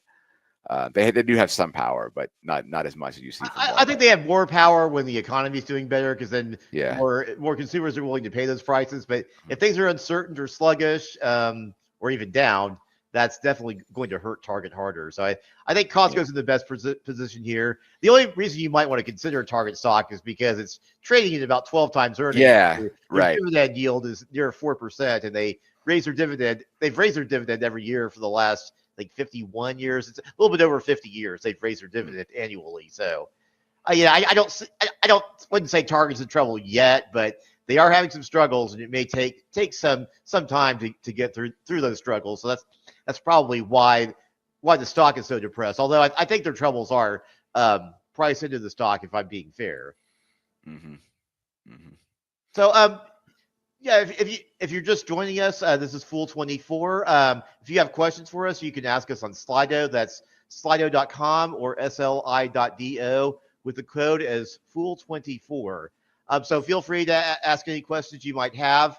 While we're waiting on some questions, I didn't bring this up in the intro, but I wanted to talk about BJ's Wholesale. This is what I'm following That's got some for a while. Yeah.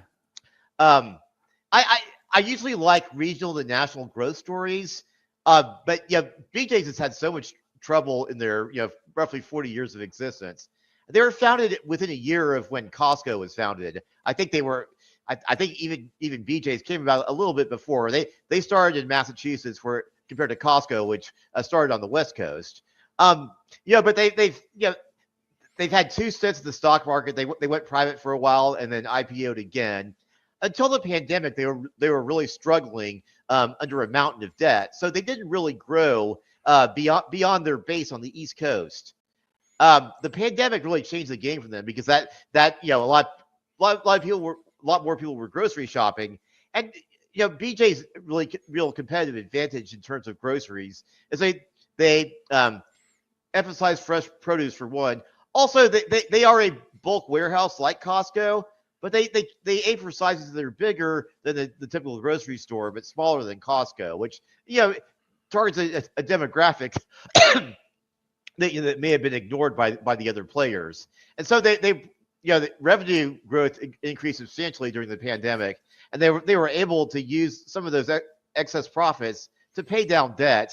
And from there, they grew a little bit faster, and they started expanding off of the East Coast. I think they were only adding about 6 stores a year in the beginning, but they went into Alabama, Tennessee, Ohio, Michigan. Well, now they've announced that they're finally going to cross the east go west of the Mississippi, and they're going to go into Texas. So they plan on building about 25 to 30 stores over the next 2 years, which I think they built 12 stores over the last year. So they are gradually expanding the pace by which they grow, which is positive. So BJ's is starting to look a lot more attractive to me in terms of a regional to national growth story. So they reported earnings. They were up 12% today on the earnings. I don't looking at the numbers themselves, they didn't look too impressive, quite frankly. I mean, it looked okay. Comparable sales up 4% year over year. Net sales actually declined 1.7% during the most recent quarter, which ended February 1st, the 13-week quarter in this case. Over the last year, net sales grew by about 2.5%, 2.7% in total revenue, which presumably includes the membership fees. And then looking at net income actually fell to $123 million. They fell by 16% versus last year for the quarter, and then for the year it was $534 million, up 2%. I think the reason why it went up 12% is I think because they're expanding faster. And if they're expanding faster, you're starting to see a path where they can finally become a national warehouse chain that can. Now they're still far behind Costco and Sam's Club in terms of size, and I don't think it's going to go international anytime soon. But the fact that you now see a path to it going national, I think is hugely positive for this company. So I think investors, specifically retail investors, need to start watching this company more closely. Yeah. Here, I want to share something with our viewers here. Let me just bring this up again. They have, here we go. Well, let me just get this for you guys. All right. So we will look. Here we go. Here's what we want. Let me share my screen for you guys because maybe many of our viewers are not familiar with BJ's. Which would not be super surprising given their geography. But here you go. So this is where they have a presence right now, Will. And so you can see they're heavily concentrated on the East Coast and in Florida, with so right here, down in Florida with some in upstate New York as well, and a few scattered locations elsewhere, right? Nothing west of Mississippi right now. Nothing even in Mississippi, as near as I can tell, or even Illinois or Michigan, right? Yeah, they're ignoring Chicago completely. Yeah, nothing in Chicago. One lone little lowly store here in Kentucky. Probably Louisville. Yeah, and nothing in West Virginia, right? So the expansion they're talking about, right? Texas. Those 25 to 30 stores. Is it Dallas? It's outside Dallas-Fort Worth, I believe. They're going to. Texas is getting part of that source. I don't think Texas is getting 25 right off the bat, but no, yeah, they're part of that. They said 25 to 30 in at least 7 states, right? So yeah, Texas is one. That's a new one. they're also opening another one in Florida, which is a new concept, focused on grocery, more focused on grocery, right? Different type, different floor plan, I guess, is what that's going to look like. So there's 2. I don't know what the other 5 are. I think Texas is the only new state that they've announced so far for expansion here, right? And so you can see here, 253 stores. They don't even have gas stations in all of their stores right now. 253 stores, 189 gas stations, 28 in 21 states, right? Compare that to what we saw with Costco, 617 in the United States, right? So BJ's is, you know, a little more than a third of the size of Costco, just Costco domestic. Costco's at over 800, almost 900, 3 stores shy of 900 worldwide, right? So BJ's has no international presence, and very far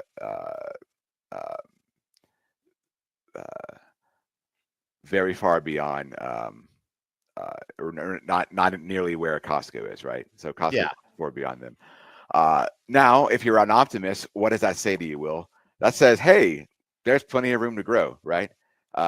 Look at all the states, right? They have, help me out here. What's 49? Right?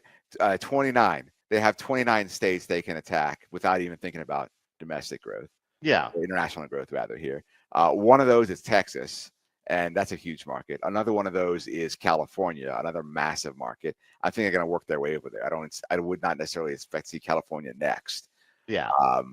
And then you've got, you know, some other Illinois, a lot of population there, right? Chicago area in the suburbs. And then you've got some of your, you know, bigger, you know, Denver, Utah, right? There's stuff there that they can go after. That's pretty low hanging fruit, I think, if they think this might catch on. Now they have to, but what do they have to do to that? They have to differentiate themselves in some way from Costco, right? You can't just be Costco light. That's not going to work, right? You've got to have something else, right? And it looks to me like part of that might be really leaning into the grocery idea. I don't know what this concept in Delaware, Florida really is going to look like, but it might be maybe less bulk. I want to kind of get a sense of what they're thinking there. Well, they're already the lesser bulk companies, but they're still bulk. They just go bigger than the grocery stores typically, which is a smart strategy because you have a lot of single people and, you know, 2-person households that might give them a competitive advantage over a Costco in that sense. Right, and they're a little bit cheaper marginally, $55 versus $65 for Costco for the low end membership. So there is that there. So there are some things they can do to differentiate themselves, but I think that's the key for them, right? You can't go into this and say like our model is like Costco, but come shop with us because it's $10 less a year for membership. That's not going to get anybody in there. Yeah, I agree. So you have to have a real differentiating appeal versus Costco. You know, it's interesting. I haven't looked at the valuation. Have you looked at their valuation?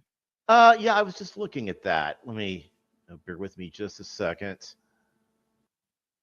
It looked fairly attractive, actually. Let me pull those numbers up. The PE ratio 28, which is less than half of Costco.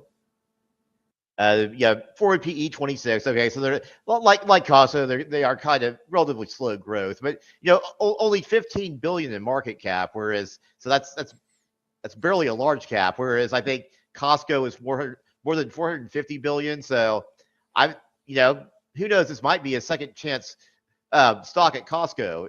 Like I said, they've existed just as long as Costco, but I think maybe now they're finally, getting over the troubles that, stunted their growth for so long. And, the fact that they're going so aggressively into Texas, I think sends a message that they, what capture the other big markets across the country eventually.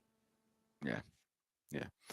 That's an interesting one. That's potentially a promising one. I don't want to say it is a promising one. I want to look into a little more. But it's another one out there. A fairly big player in the warehouse space. Are they number 3? And I don't know if they're number 3. Well, they'd have to be. I don't think there's anyone else besides Costco. Isn't there another one out west? There was Price Club. I think Price Club. Latin. Price Club. I think it's Latin. I think it's. Excuse me. I think it's Latin America though.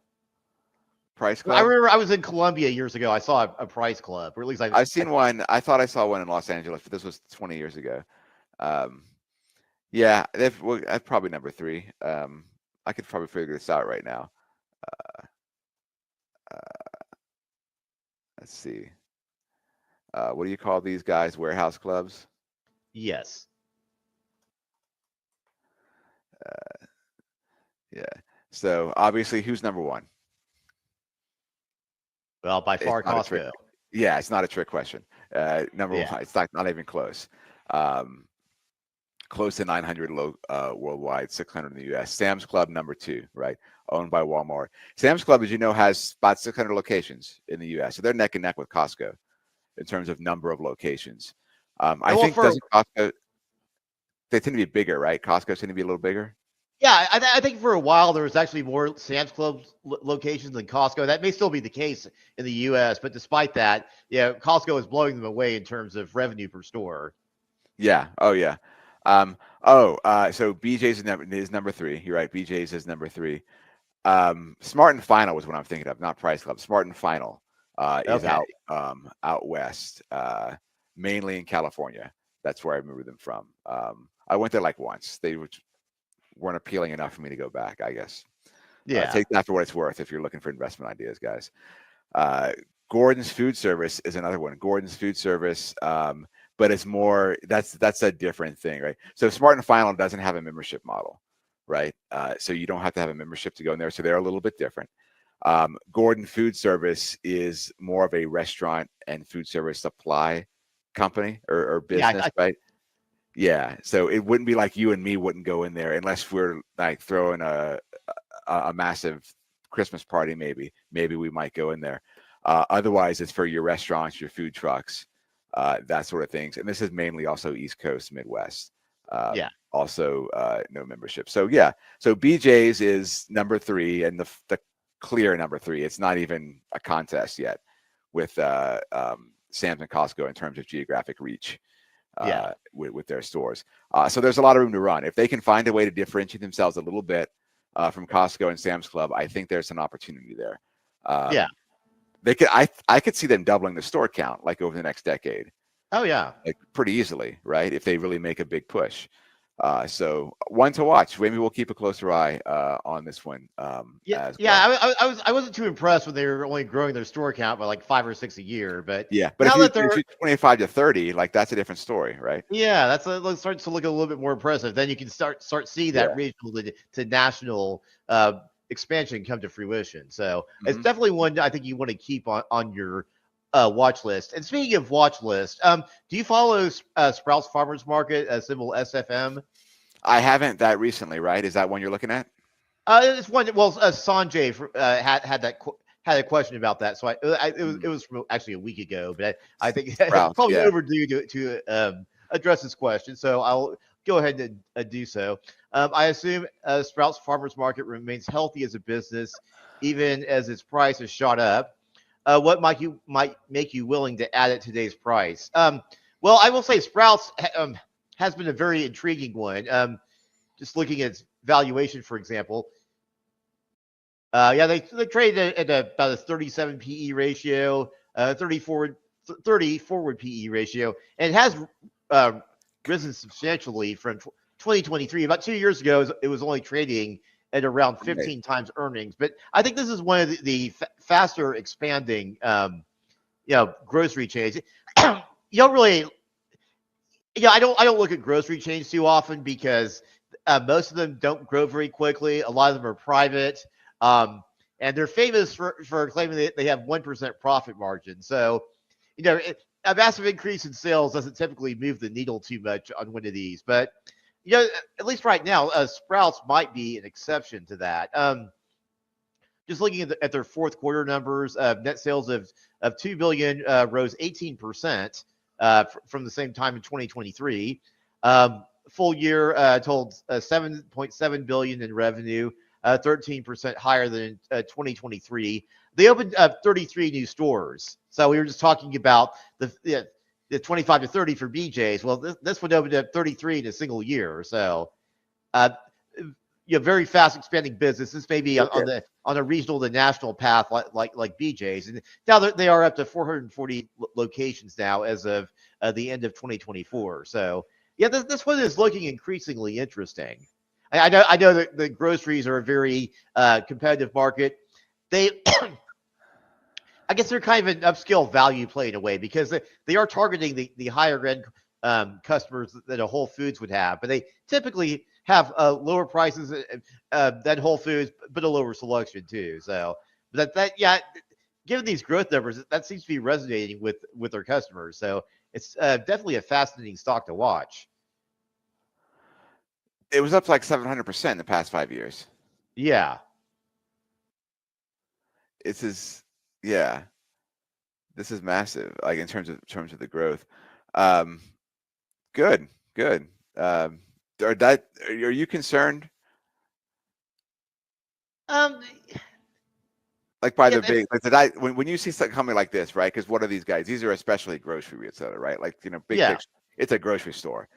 Do you get concerned when you see a 500% run up or a 700% run up over this? And it's not even just right. Like most of that's in the past 2 years, right?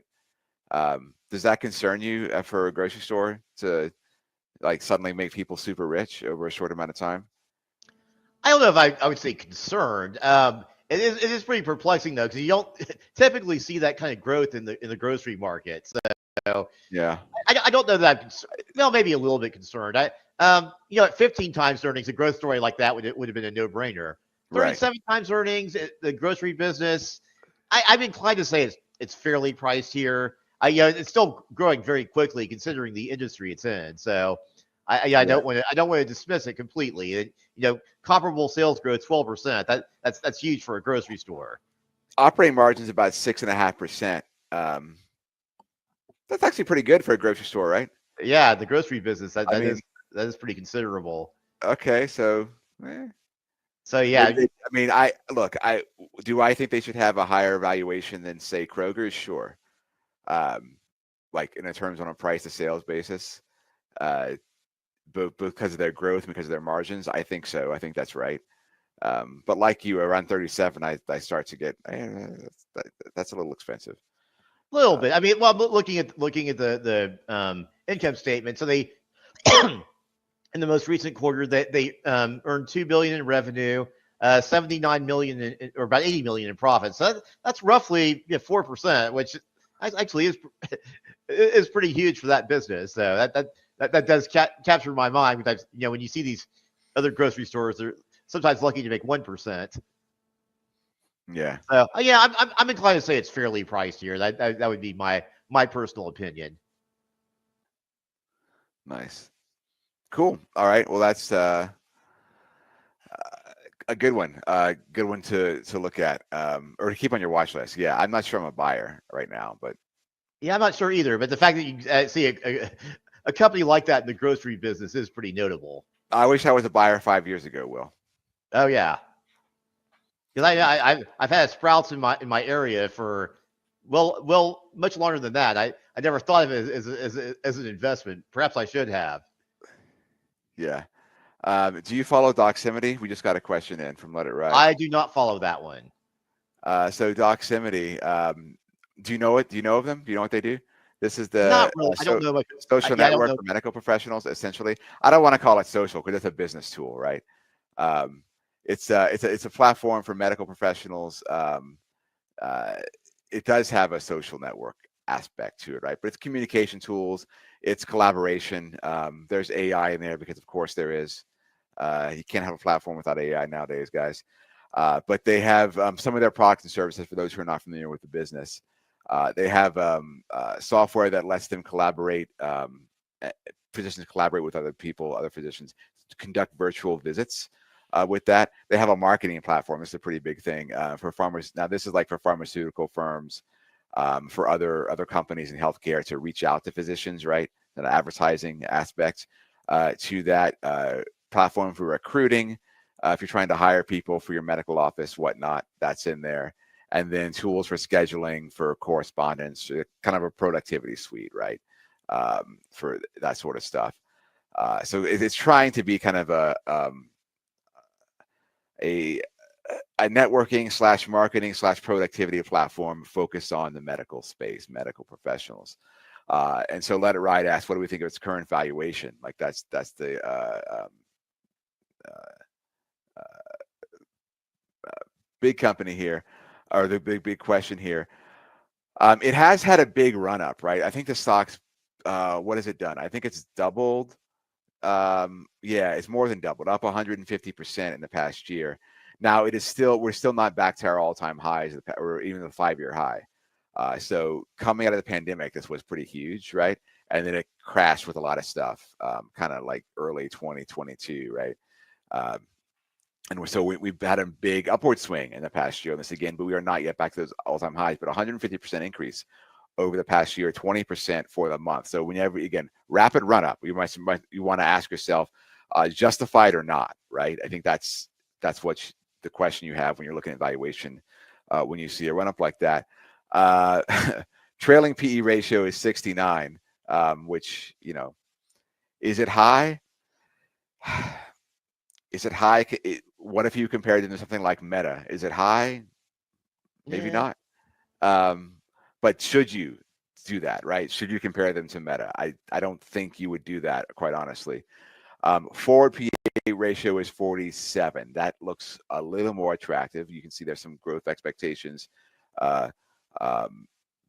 built into that, but it does look a little bit pricey right now. For instance, I think I'm looking here. 12-month price target among analysts is 55. It's at about 67 now. So a lot of analysts are saying we're not convinced, really, from that. Now, should you trust analysts? They often miss big growth stories, but that is a data point, right, for you to look at.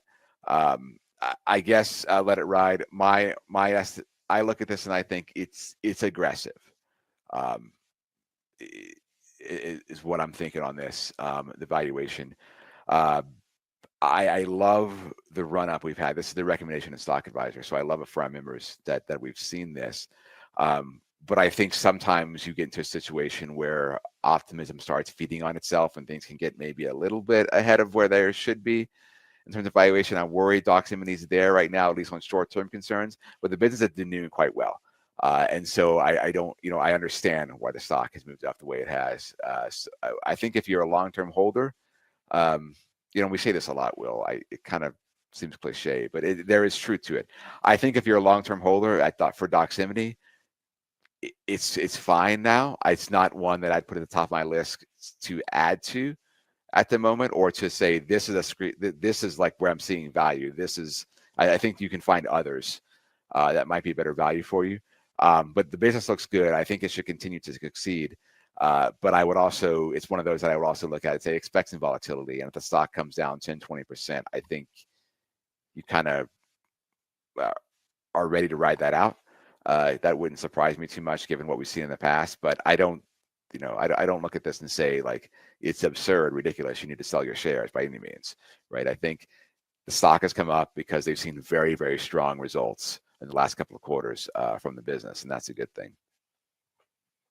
Yeah. So Toby, is DLocal one you follow, symbol DLO? Not a whole lot. I remember, I feel like I've talked about that a little bit. Yeah, it's one I followed a little bit. Because John Gallegos about 4 hours ago had a question. It was for Buck, but I guess we can attempt it. Thoughts on DLocal, symbol DLO? It looks as though it is at a great pricing level. It does look kind of like it is at a great pricing level. It's fallen to about $9 a share. It got hammered in its earnings report in late February because it missed earnings. Let's see, it was started the year around $11.60 a share. Went up to 14, but after earnings, it took a huge drop, and now it trades at about, it looks like $9.25 a share. It fell 5% today. What it is basically, it's based in Uruguay. It's a payments platform for the developing world. It operates in several companies, serves several industries. So I guess it's a Latin American or really developing world fintech. I think I mentioned on the last show, I'm in Mercado Libre and New Holdings. I feel, you know, personally, I feel heavily invested enough in Latin American fintech, but it does look a little bit intriguing. Looking at the valuation, it only trades at about 23 times earnings, so it's certainly not an expensive stock. And although the growth rates are slowing, it's still, for a stock trading at that level, it does look cheap. Yeah, revenue growth in the upcoming quarters expected to be about 16%, and then rising to 32% in the quarter after that. So about 28% growth expected for the current year. So yeah, given the PE ratio in the low 20s, that's huge. I think it maybe there. It might be a little bit risky just in terms of the markets it operates in, and maybe that's why it's so low. But it does look kind of cheap.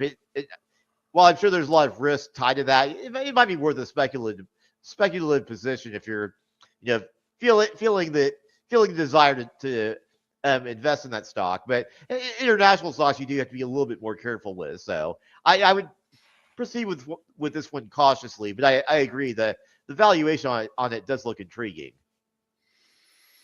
So it's a Uruguay is where they're based. Correct. Right? If that's all you knew about them, you would say probably a little extra risk associated with that business, and I would agree with that. But they operate all over the world, right? Like right. So it's not. Don't think of this as this is a Uruguay financial company, and then that's not what this is, right? They specialize in just overall cross-border transaction. They got operations in Latin America, Africa, Southeast Asia. So it's a global company, right?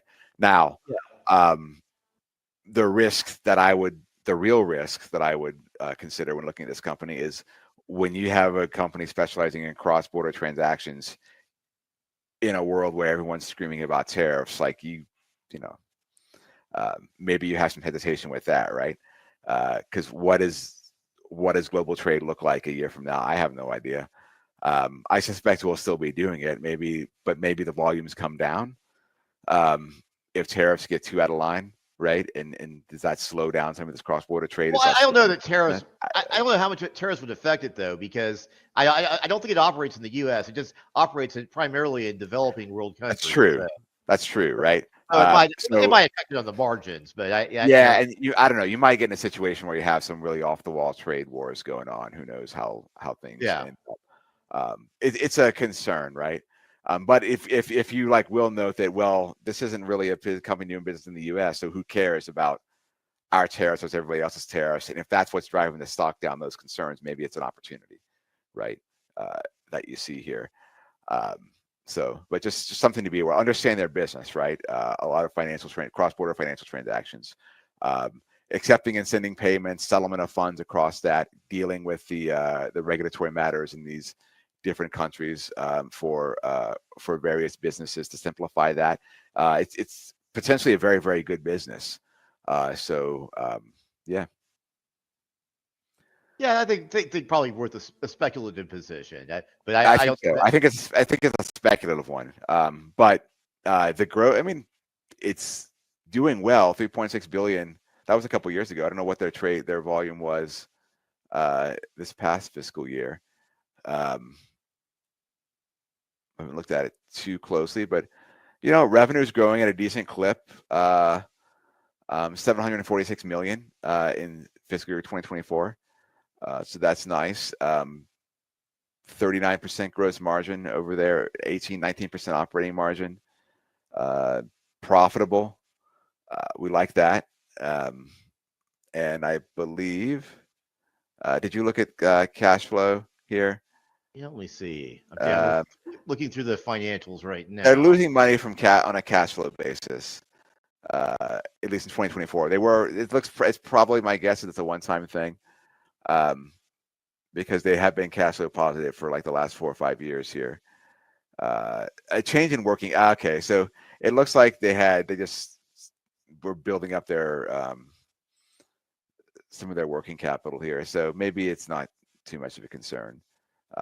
But I do like the profitability, so that's good. Yeah.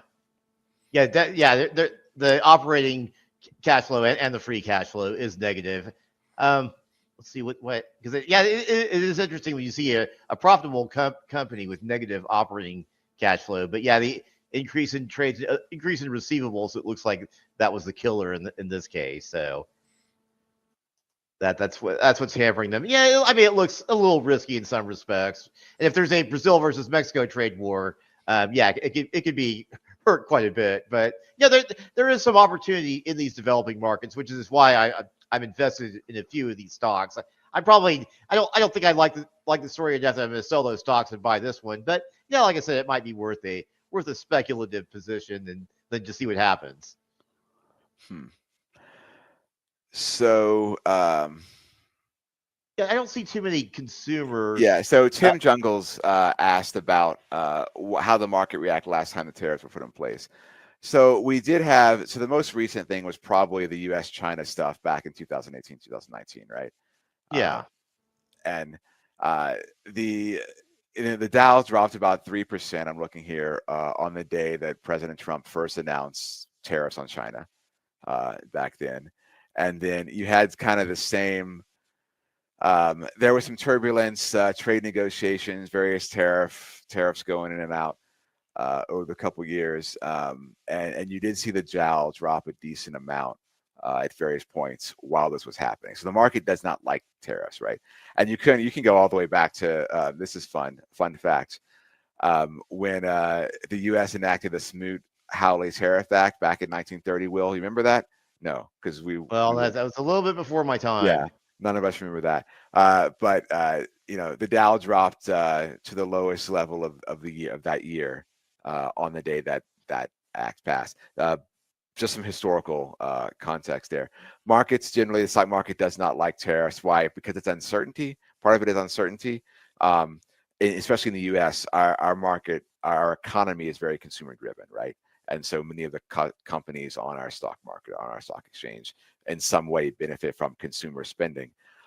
And what do tariffs do? They ultimately lead to higher prices for consumers, which can tamp down consumer spending, can reduce volume of goods, which is bad for consumer companies. And they don't do quite as well. Even companies that don't sell goods, like entertainment companies, travel companies, could see a drop because the overall consumer budget gets squeezed, right? And so it tends to be bad for a consumer-driven economy. At least that's the perception in the short run. The other aspect of why the market doesn't like it is because it creates uncertainty for businesses, especially what we've seen here, which is the tariffs on, tariffs off, tariffs on, maybe a reprieve for a little bit, but it's probably coming back. It creates a level of uncertainty that makes it difficult to plan too far ahead. And so businesses are like, I don't know what to do with this, right? I'm not sure how to make long-term plans, not knowing exactly how things are going to settle out. If we knew for sure what tariffs would be like in 3, 4, 5 years, then CEOs could sit back and say, all right, here's the universe in which we're operating in. It is what it is. We plan for that, right? We invest for that and we deal with that. And that ultimately is fine, right?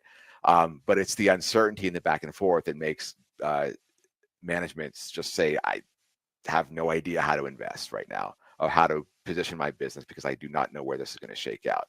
And that uncertainty is leading to some turmoil in the stock market. And until that gets resolved, I think you're going to see some stock market volatility and stock prices go down, right? Quite frankly. And on some level, Will, I don't think it needs to be resolved one way or the other. I think the market just needs to come to a position where they have a perception of certainty over what it's going to look like. And then things will smooth out again, right? And settle into the new reality. But until we get that, expect volatility in the days and weeks and months ahead. The best guess I have is for how things are going to go.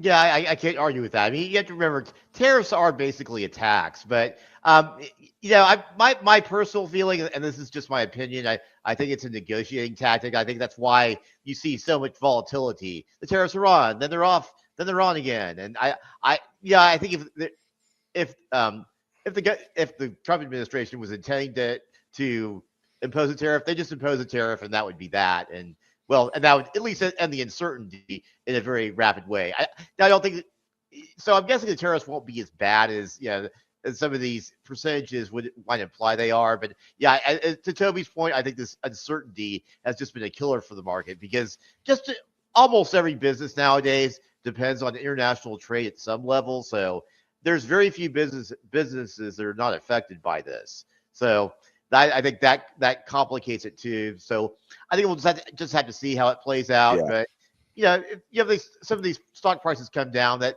may be an opportunity to buy some stocks you've been looking at for a while at a more attractive price. But to Tim and others who are thinking about tariffs and who isn't, right? We all are right now.